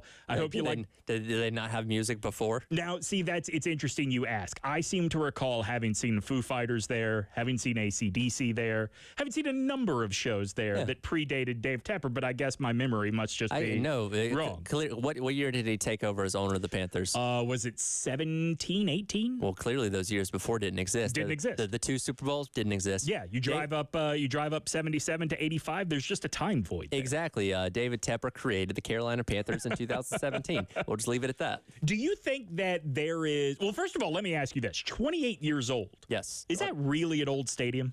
No, it shouldn't be. I said the same thing about the Georgia Dome, which was built in '92, I believe. So it was only around 25 5-ish years old, and they decided to tear it down. Think about that, though. The Falcons are not owners of the stadium. They were just tenants of the stadium. Mercedes-Benz Stadium is owned by Arthur Blank and the Falcons, so they have full control of everything there, which is why the concession prices are so cheap. So to a degree, I understand why they made that move, but there's nothing wrong with the Georgia Dome. In fact, I love the Georgia Dome. It had like its own quirks and characteristics that Mercedes-Benz, it's cool. It's got all the flash and the retractable roof and all the glass on the outside, but like it just lacks that personality like a Georgia Dome had. Yeah, I mean, and look, I think that multiple fan bases had a connection with the Georgia Dome because of the SEC championship history, because of the Super Bowl history. It's going to take a while for that to build up in Atlanta. The SEC championship doesn't feel the same in Mercedes-Benz Stadium because it almost feels like, because Georgia Dome didn't have windows or any kind of light coming in from the outside, it almost kind of felt like you were playing in like somebody's garage, which I mean that in the most endearing way. And let's be honest, it doesn't feel or never felt the same in the Georgia Dome as it did in Legion Field, because I'm not concerned that this stadium is going to fall on top of me. That's also true. So depending on what you're looking for in your stadium, you have different degrees. And again, Mercedes-Benz Stadium with the bells and whistles and all that stuff, that's fantastic. But when I watch the game, it just doesn't have that same raw feel that the Georgia Dome had for so long. Yeah, it's going to be interesting to see when and what it is that finally pushes Dave Tepper to deciding that they need a new stadium, because Tennessee is going to get one, and Nashville will be an ideal host for the Super Bowl, the Final Four, all of the things that come along with a dome. Well, that's the thing is, like, Nashville has been booming in these past couple of years, and they're like, put a roof on Nissan Stadium and we'll talk, essentially. Yeah, I mean, Nashville, had, to your point, it's been booming to the point that it became the coolest city in the South to a place that I never want to set foot in again. Well, I've not made the trip there yet, so I'll have to revisit that with you. You're good. You're fine. It'll be interesting. We will dive into all kinds of other topics coming up, but we've got to get back to the Lady Gamecocks. Carolina versus Caitlin. Is it a dream final or a necessity for the NCAA? That's coming up next on the Halftime Show.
2 o'clock, welcome back in as the halftime show. Tyler Head and Dimitri along with you on this Monday afternoon now, reacting to everything that happened over the course of the weekend. We'll dive back into it in just a second, but reminder, as always, you can watch us on the Game TV, sponsored by Shepherd's Glass. Check us out on the 107.5 The Game app. Just go to your app store, download it, and take us with you wherever you go. Of course, we led off pretty much the entire first hour with the chaos that was the final of the SEC Women's Tournament yesterday and the melee fracas. I haven't really figured out the right word. It wasn't a fight necessarily. It wasn't a fight. It was a ballyhoo, perhaps. Elijah said Donnybrook earlier. I thought that was a good one. That's a good one. A showdown, maybe. Yeah. Standoff. I wanted to ask you this because after yesterday, especially coming out of that 20-minute delay. Right. It would have been so easy for the Gamecocks to lose the momentum that they had going into that fight and let it get away. After yesterday, there's no question who the best team in the country is, right? No, without a doubt. And I think we kind of knew that anyway. And as I mentioned, Camila Cardoso had been out for a handful of games towards the end of the regular season with the Olympics and just having rest and all that kind of stuff. So we knew what the team was capable of without her being on the court. And, I think you can take South Carolina's bench and they'd probably be better than a good 80% of the teams in the country at the end of the day. So it didn't really matter which pieces were out there on the court. As long as you still had 5 players. Now, if they were down to like 4 or 3 or something like that, I'd be concerned. But you had the numbers to match LSU, and they were fine. Brad Muller, the voice of the Lady Gamecocks, is going to join us in about 15 minutes or so from right now. I did want to ask you this, because we agree that that is the best team in America. Does the NCAA need the Gamecocks to play Caitlin Clark in the national championship game? I think there is a segment of people that will tune in specifically to see Caitlin Clark play. Yes, I think that's a given. I think there's an even larger segment of people because, as we mentioned a little bit earlier, Dawn Staley, as much as it bothers Kim Mulkey, Dawn Staley is known to the casual people as the best women's college basketball coach right now, maybe ever in some people's minds, that if you hear, hey, South Carolina versus Iowa, I'll check that out, as so many people did a season ago because it's truly the best going up against the best. I think from a number standpoint, they want that matchup more than anything else in a national championship game. So last year's national championship game drew 12.3 million eyeballs. Yes. Pairs of eyeballs, I should say. So a total well over 24 million eyeballs. Caitlin Clark was already a star. Yes. Last year. She was not what she is this year. Like, she is a singular phenomenon across sports. Last season was her rise. Yes. That's when, before the season, a handful of people knew who she was, and as the season went along, hey, did you see what she did in this game or that game? And she just became this phenomenon. Between her taunting Caitlin Clark, the fact that, let's not mince words, like Angel Reese is nice to look at. Sure. She became a huge star as well coming off of that. Yeah. When there are that many eyeballs, whoever stands out in the game is going to end up enjoying some level of celebrity. Let's be clear that this is not an indictment of women's college basketball, but let's also be honest and say the 2025 national championship game is going to experience a drop in ratings because one of the biggest celebrities to ever play this game will be gone. After this year. Yeah, definitely so. And look, ESPN and all these networks that have broadcasted these games have tried their best to capitalize that on as much as they can. And again, if you get a South Carolina-Iowa rematch in the national championship game, that game could draw 20 million people for all we know, or somewhere close to that, because again, there's so much casual interest, which again, that's what these networks are going for, is that casual fan, that person that kind of has like one ear and one eye out on the sport that's waiting to be hooked by something, because diehard fans are going to watch the game no matter who's playing in it or what the matchup is. But it's that casual audience saying, hey, the girl from the State Farm commercials? Yeah, I've heard she's pretty good. I'll check her out. Oh, that South Carolina team, they're like the best, right? Yeah, I want to see those two play each other. I think that the NCAA really wants this Caitlin Clark thing to end with a bang, and I don't know a better bang than South Carolina now. No, like, I think last year it's a shame that we didn't get Caitlin Clark and Aaliyah Boston in the final. Right. Because I think Aaliyah was better than Caitlin Clark was last year. Yeah, and I would say that this year's South Carolina team matches up a whole lot better with how they play on offense compared to what last year's team did from the standpoint of being able to score in a team like Iowa, who literally, and Caitlin Clark was famous for literally just like backing off 10 feet from Raven Johnson saying, go ahead. I'm not going to defend you. because I'm just going to go down the other end and shoot a three anyway. Yeah. And see, that's to me, even if you take my Gamecocks fandom out of it, I want Carolina to win that game because I find Caitlin Clark, look, she is super talented. I'm not going to deny that she is probably the best player in women's college basketball right now. Right. Probably the best female basketball player on the planet, or at least in the conversation. I think it's insane to say an amateur would be better than pros, but it's like Steph Curry, man. Like, this is not exciting basketball. This is boring basketball. It depends. This is why I liked Carolina and LSU. Well, that's the thing is when you have the best teams going head to head with each other, you get really compelling games. But look, I'm looking at the projections right now in bracketology. South Carolina is projected to play either Presbyterian or UT Martin. Oh, you throw out the records. That is going to be a slaughter. Iowa's projected to play Sacred Heart or Holy Cross. Yeah, going to be a slaughter. Stanford projected to play Lamar. Going to be a slaughter. No offense here. Southern Cal projected to play Hawaii. Probably going to be a slaughter. Those are all the top 4 seeds as of right now. I'm just happy the Rainbow Wahine are in the conversation. 803-404-6100 is the number to call if you want to be involved with the show. Drew has been hanging on for a while, wanting to talk about the win yesterday and the Lady Gamecocks as we head into the NCAA tournament. Drew, how are you today? Doing well, guys. Give me a minute to compose myself because I'm allowed to go on a emotional tirade. I coach AAU travel basketball, and I coach 15 to I coach girls in the age of 15 to 17. And, our games get physical sometimes too, but some calls that have hit the high points. Her name I'll butcher, but Falajah Johnson, she literally cold popped Watkins in the jaw of the elbow. How she didn't get an ejection is still beyond me. So with our girls was handled. Cardoso, ejection. I have no problem with that, but you don't even penalize Johnson for popping Watkins in the chops with a blatant elbow. If they had gone back and reviewed the elbow from Angel Reese and the pulling of the hair of her on Cardoso, if those had been reviewed, those would have been flagrant twos. Period. End of story.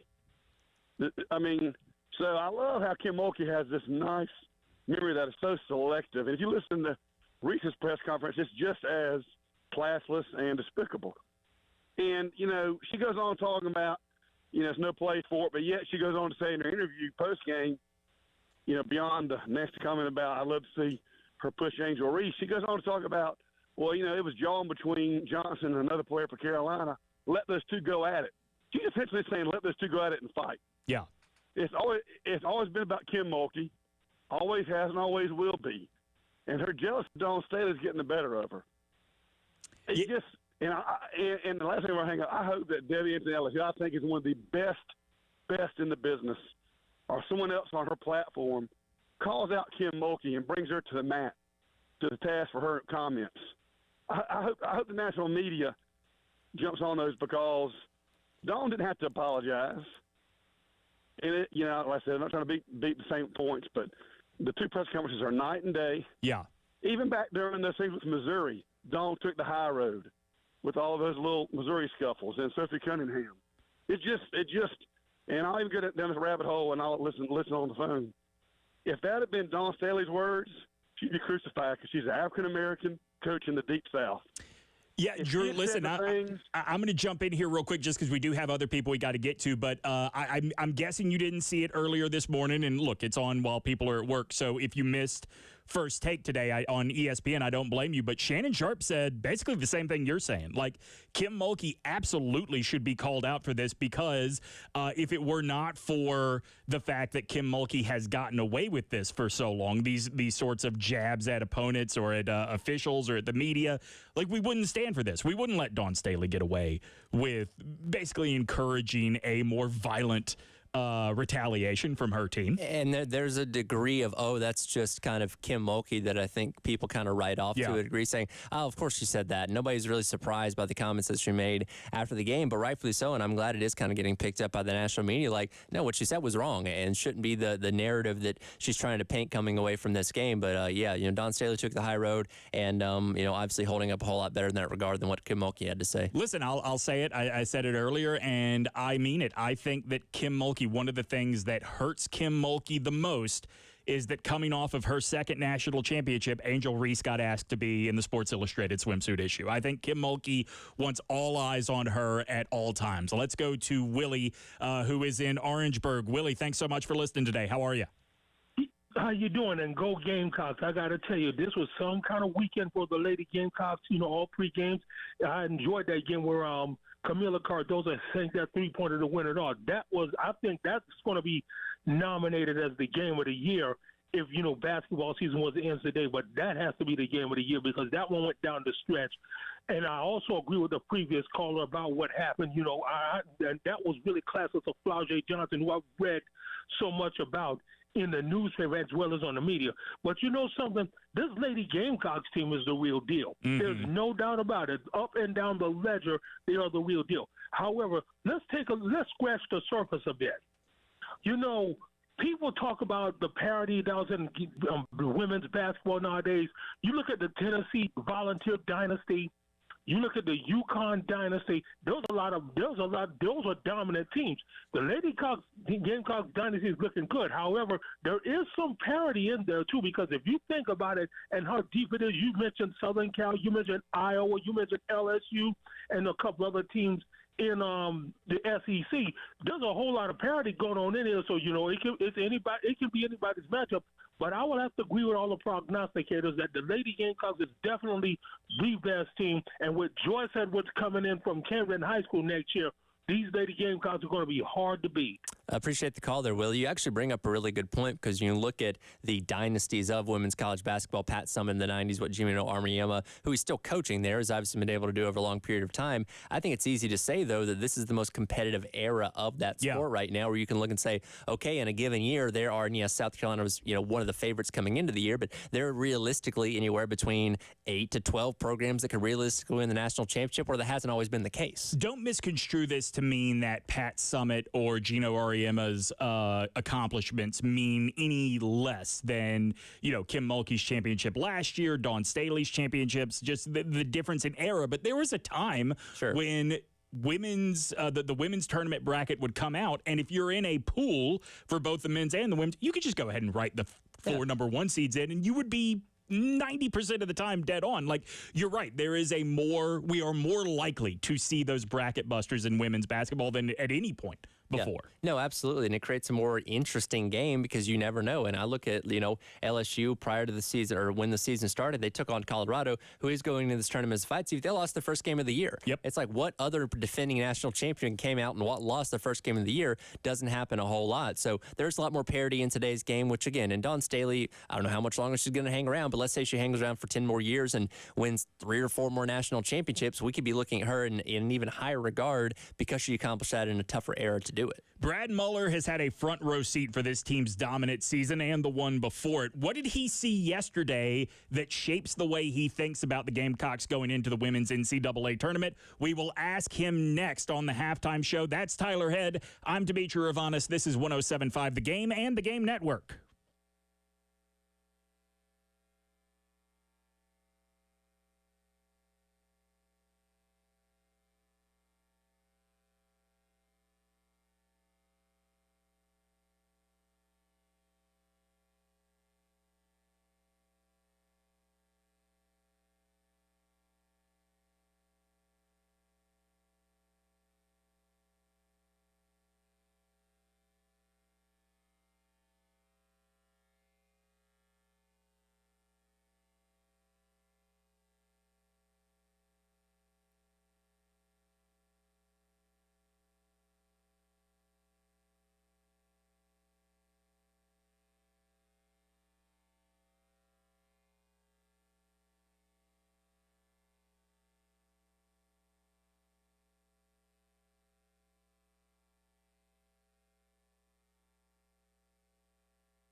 Welcome back in. It is the halftime show. Tyler and Dimitri along with you on this Monday morning, recapping everything that happened over the weekend. The biggest story, of course, being the South Carolina women picking up another SEC women's tournament crown, 8th in 10 years under Dawn Staley. Brad Muller was there all weekend long, seeing all the highs and the lows.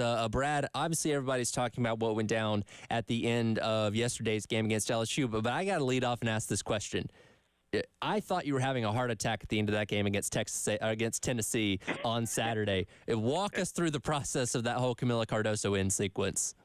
Well, it was a bit nutty because of the frustration on how we got to that point, and South Carolina giving up a big lead, and then at the end, right before the shot, when the defender for Tennessee wrapped up Malaysia Fulwiley, and I thought that should have been an intentional foul, and it took them a second to blow the whistle. At first, I didn't think they were going to call it at all, and then they just called it a regular foul. But I mean, she wrapped her up. I thought it should have been free throws, but fortunately, they didn't do that because free throws would have only tied it. But in any case, it was pretty neat. I kept looking at the clock, and I was looking at how the defense was set up, and they weren't guarding Camilla, and they also weren't guarding the inbound pass, which I thought you got to do one of the two. I know they didn't want someone like Pow Pow to beat them, but I didn't think you could leave a player open and the inbound passer wide open as well, uncovered. And I knew the ball was going to go to her. It was just a matter of whether she was going to knock it down. And now she, obviously she hadn't shot one of those in her 3 years at South Carolina. She only shot it once in her freshman year at Syracuse. But I mean, they shoot those every day in practice. They run drills where all the post players are shooting threes. So I mean, it was just one of those things where I saw her open and I said, oh, we might actually get a look at the basket here. And sure enough, she got a wide open, a practice shot, and she knocked it down. It was awesome, and I was happy for her because she's a good kid.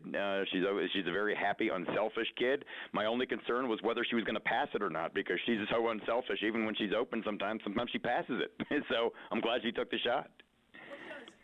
Whoops, sorry about that. A win like that in the semifinal en route to another SEC championship, what does that tell you about the reality of this team in March versus what we were talking about, the concerns we had about all of the turnover going back to November? What have you sort of seen this team go through and grow into that was sort of got that stamp, that exclamation point over this past weekend?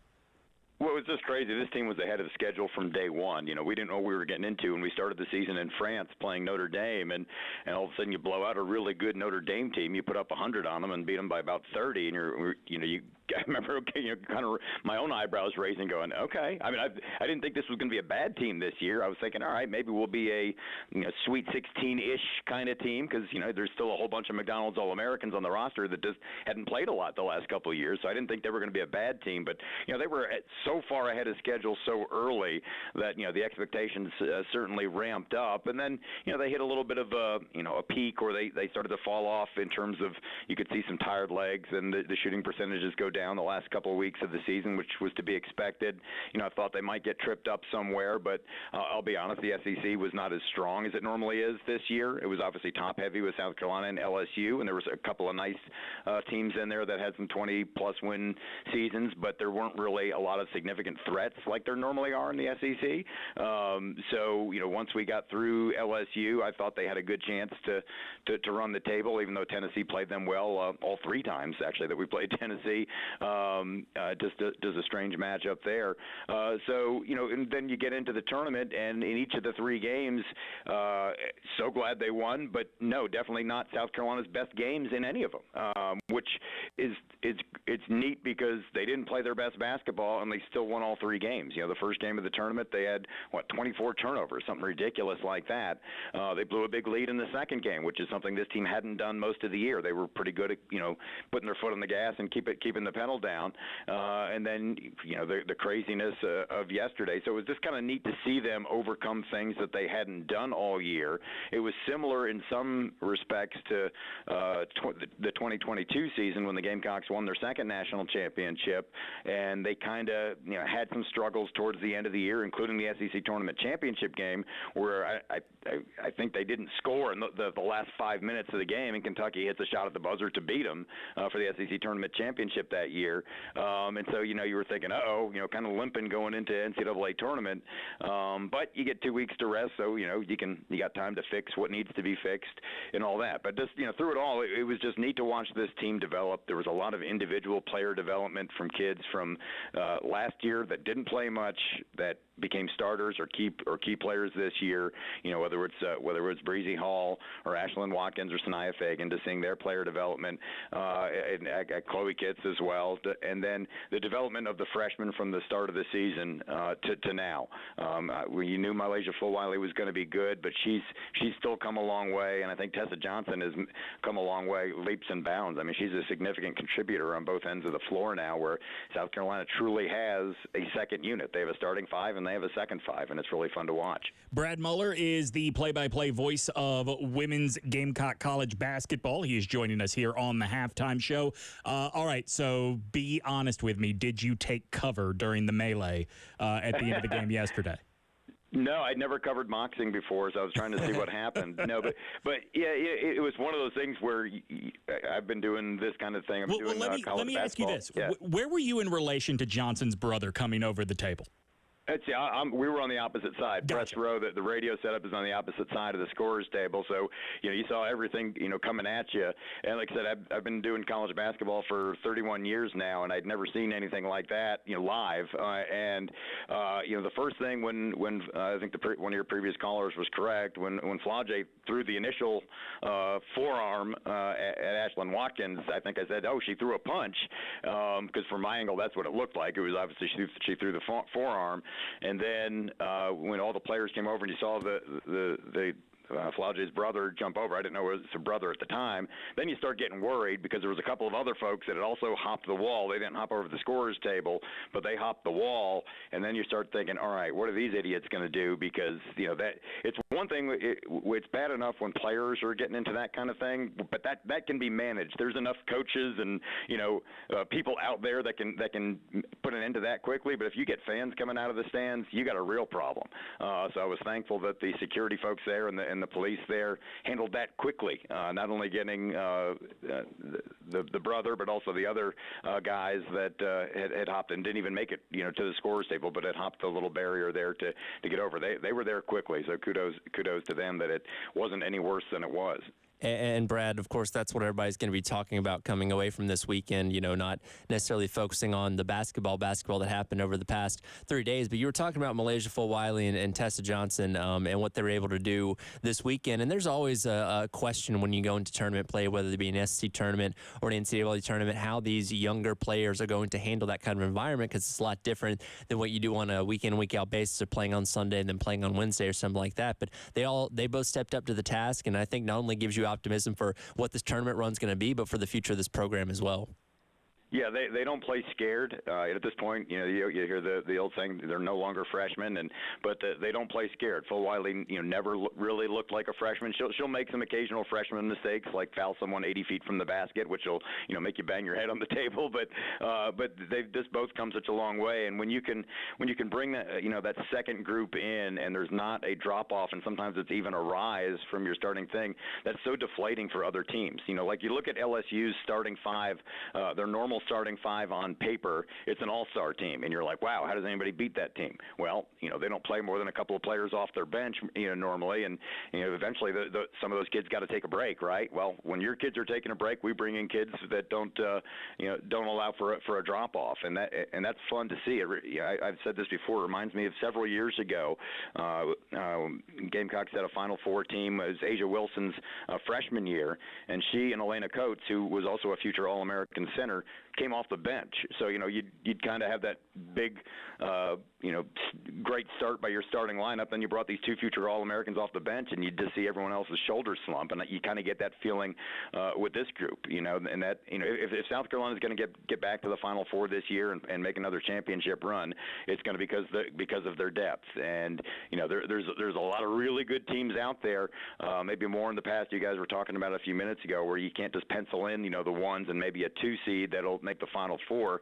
There's a lot of really, really good teams, especially in the Pac-12 this year. That you hope you don't get matched up with one of them. Let's say in the Sweet 16 or the Elite Eight, because there's some really good teams that might be a 3 or 4 seed that will certainly have a chance to get to the Final Four. Absolutely. We'll wait on the selection coming up this weekend. We'll find out who South Carolina's going to be playing in that first round. I'm sure we'll talk to you before then as we head into the NCAA tournament coming up next week. Appreciate it as always, Brad. Yeah, thanks so much, guys. Have a great day. Absolutely. There he is, the play-by-play voice of the Lady Gamecocks, Brad Muller. Really appreciate him taking the time for us today. Okay, I'm trying to think of how to say this without being overly dramatic, but we're going to go over what some of the sports anniversaries are today. Yes. Coming up next. I don't think it is unfair to say, because I've been trying to temper myself, but I don't think it's unfair to say that we are celebrating the anniversary of the world literally changing. Oh, absolutely. Unfortunately, we have to call it the greatest day in the history of the world. We'll tell you why that is. Coming up next, it is the halftime show. He's Dimitri. I'm Tyler here on The Game.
Welcome back in. Halftime show. Tyler and Dimitri. A couple more segments to go here before handing things over to Jay and Elijah for today's edition of the Halftime Show. It is indeed time for the greatest day in the history of the world. Let's go back to 1941. Dimitri, were you aware that NFL Hall of Famer Bronco Nagurski was also a professional wrestler? I was not, although the name would lead you to believe he had to do something beyond just football. I was going to say, that's a pretty hard name. Back in 1941, Bronco Nagurski defeats Ray Steele for the NWA World Heavyweight title, to which he had lost to him earlier on in the year, so avenged his loss for the NWA title. Good for Bronco. Yeah.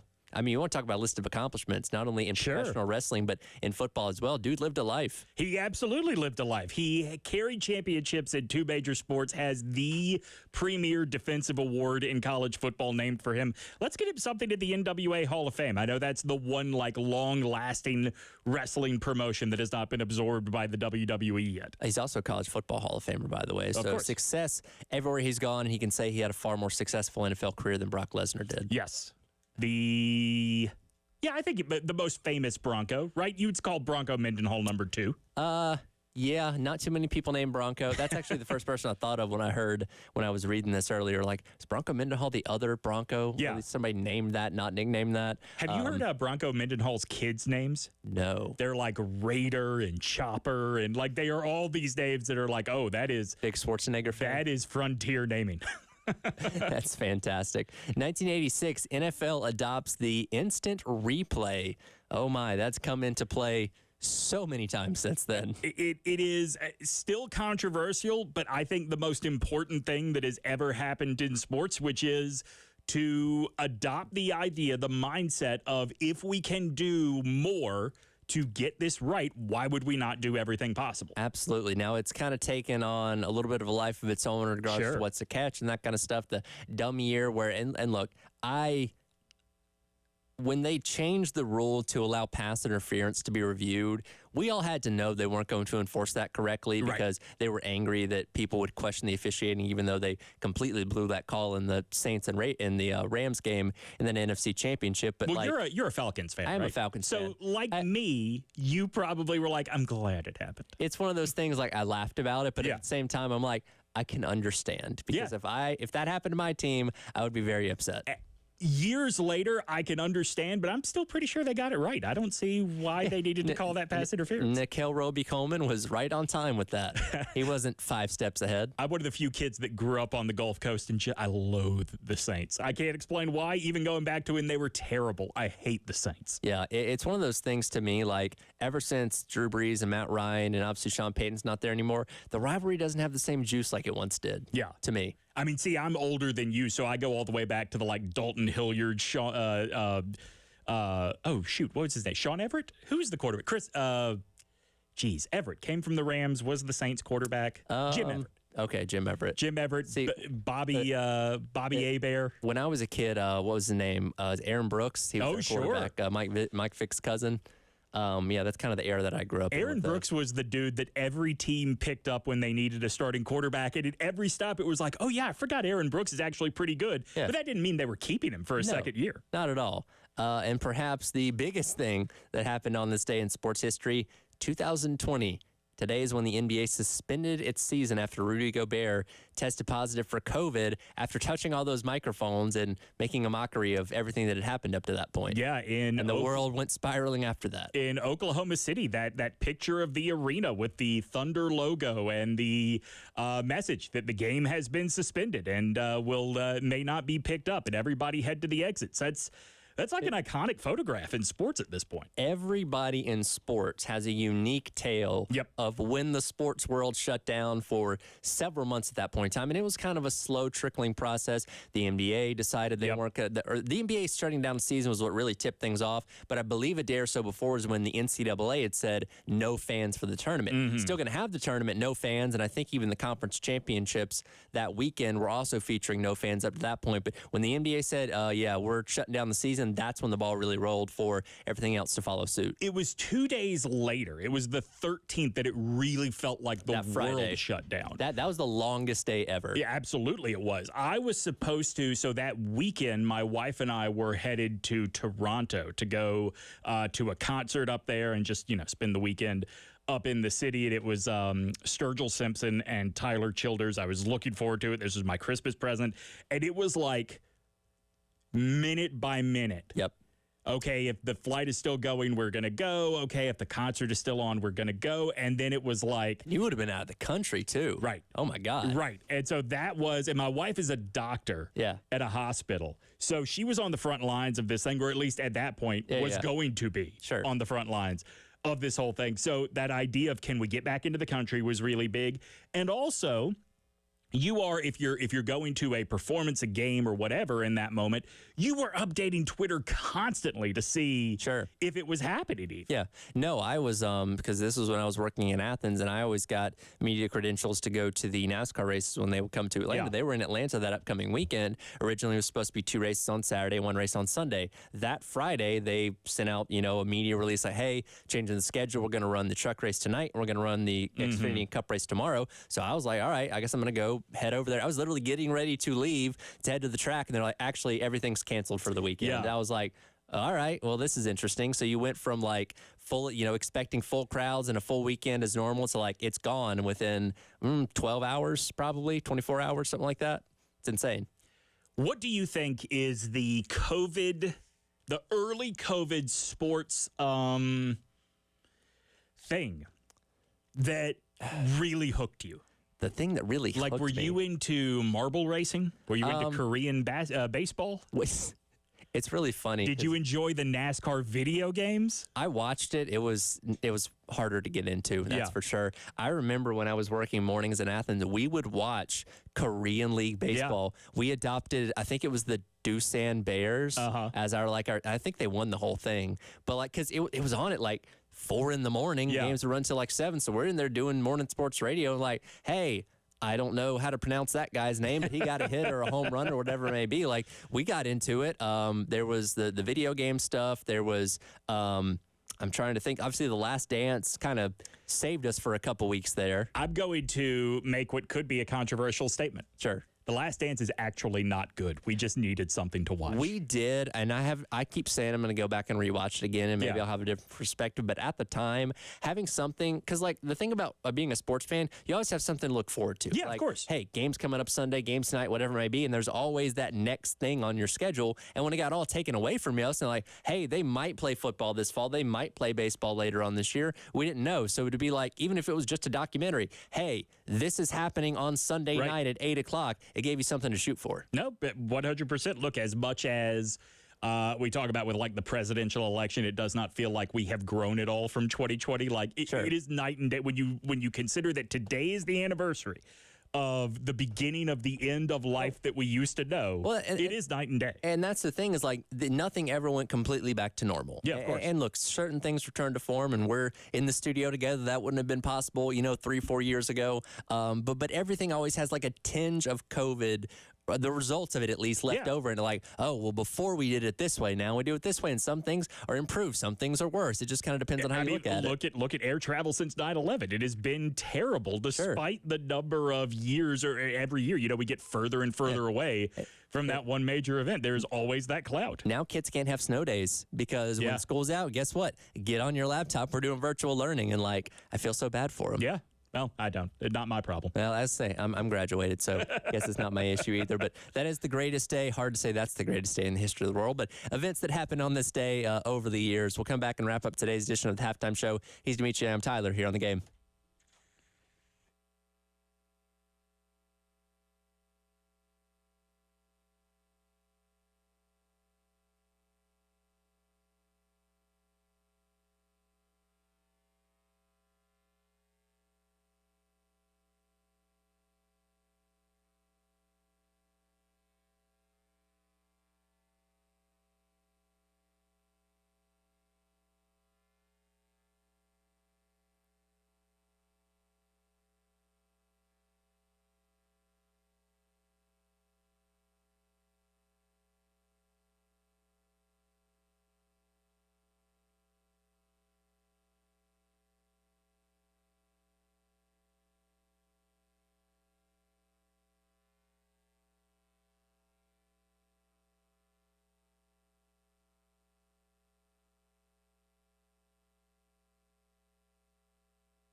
Welcome back in. It is the halftime show. Tyler and Dimitri wrapping up today's edition of the show. Dimitri will be with us a couple more times this week as Terry is out of town. He'll be back with us next week as we get set for the NCAA tournament. It is time for our Firehouse Subs text of the hour. Mike weighs in, Firehouse Subs text line, talking about COVID shutting everything down, and brings up a good point that Darlington right here just up the road from us was the first real true sports event back when COVID shut down. There was that. There was the UFC fight around that same time as well, but it was done in front of no fans. And I occasionally actually go back and watch that race sometimes just to like relive how bizarre and awkward it was. Cause like, man, and at the time, like for all sporting events, we didn't know.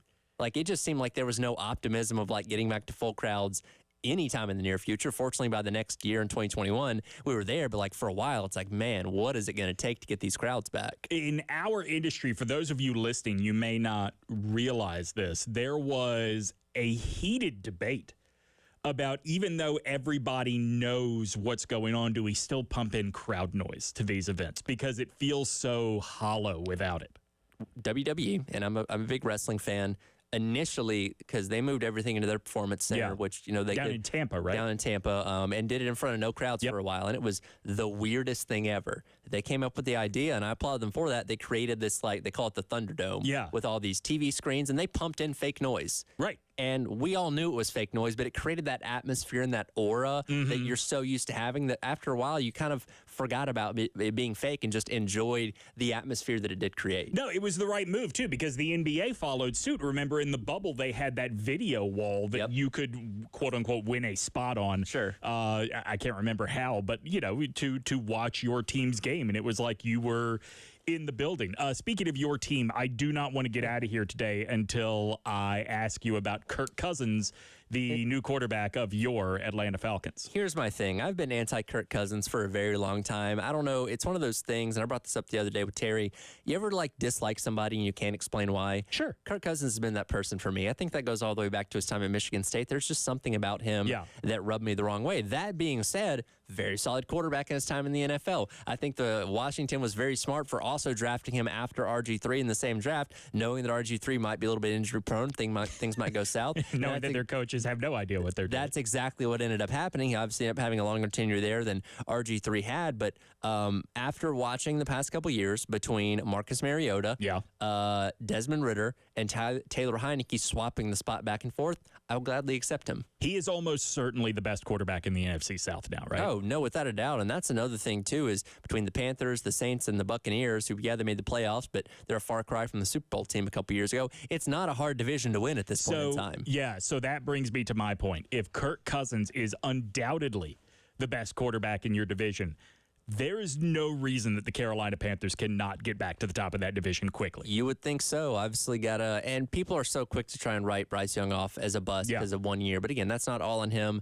Didn't have the pieces around him. Didn't have a coaching staff in place by the end of the season. So it's a mess of a situation, but I don't think the lines between all these teams are that far apart. No, not at all. And look, Kirk Cousins, I think it is easy to rip on because he is nothing special. That doesn't mean he's bad. Unless he's playing at 1 p.m. That's right. Unless he's as far removed from prime time as humanly possible. Like, Kirk Cousins is just one of those dudes. He is in the middle. He's probably towards the top of the middle, but very firmly in the middle. I think that we are really now going to see just how well Atlanta has drafted over these last few years. Like, we think highly of Bijan Robinson. We thought highly of Drake London. We thought highly of Kyle Pitts. Now that they have somebody throwing them the ball that we have seen tangible proof can throw the ball in the NFL, it's time to put up or shut up for that team. Well, and it's also a situation of Zach Robinson coming in as the offensive coordinator to use those pieces at the right time because Arthur Smith liked to play smartest guy in the room. It's like, well, people think I'm going to throw it to Kyle Pitts, but I'm going to throw it to Jonnu Smith instead. But here's the trick. We're never going to throw it to Kyle Pitts. Exactly, unless he takes it 80 yards into the end zone, which is what he had to do to score touchdowns. And that's a whole mess of a situation. I'm glad, which he's now partnering up with Russell Wilson up in Pittsburgh. We'll see how that ends up going. But I'm somewhat optimistic for the future of the Falcons. He is. Look, for the future of the Falcons, Arthur Smith should have been. This is what was so confusing about him and why it was a no-brainer that team had to make a change at coach. When they drafted Bijan Robinson, it felt to me like, okay, now I get it. because, Arthur Smith, as offensive coordinator in Tennessee, was willing to run Derrick Henry into the ground. Exactly. But he gets probably the best running back prospect we have seen since Saquon Barkley and refuses to hand the ball to him after about game 8. I don't get it. It doesn't make sense, and that obviously ended up leading to his downfall, and we'll see how he decides to not throw to George Pickens in the red zone with Russell Wilson. It's going to be interesting these next few days going forward as more guys sign, especially if you are looking at it through the lens of the Carolina Panthers, because who is available in that team's areas of need, particularly wide receiver? Boy, that is getting to be a less and less appealing group every day. Michael Pittman re-signing with Indianapolis earlier today pretty quickly. Mike Evans and Tampa got a deal done. T. Higgins may be back in place as he wants a trade from Cincinnati now. That's the area where I think Carolina is going to have to make a move via free agency, and I just don't know that the pieces that you want are there. Like, who are you going to go get? Odell Beckham Jr., broken down OBJ? I don't know. The optimism is not as high in Charlotte. No. Unfortunately. There's no reason for it to be.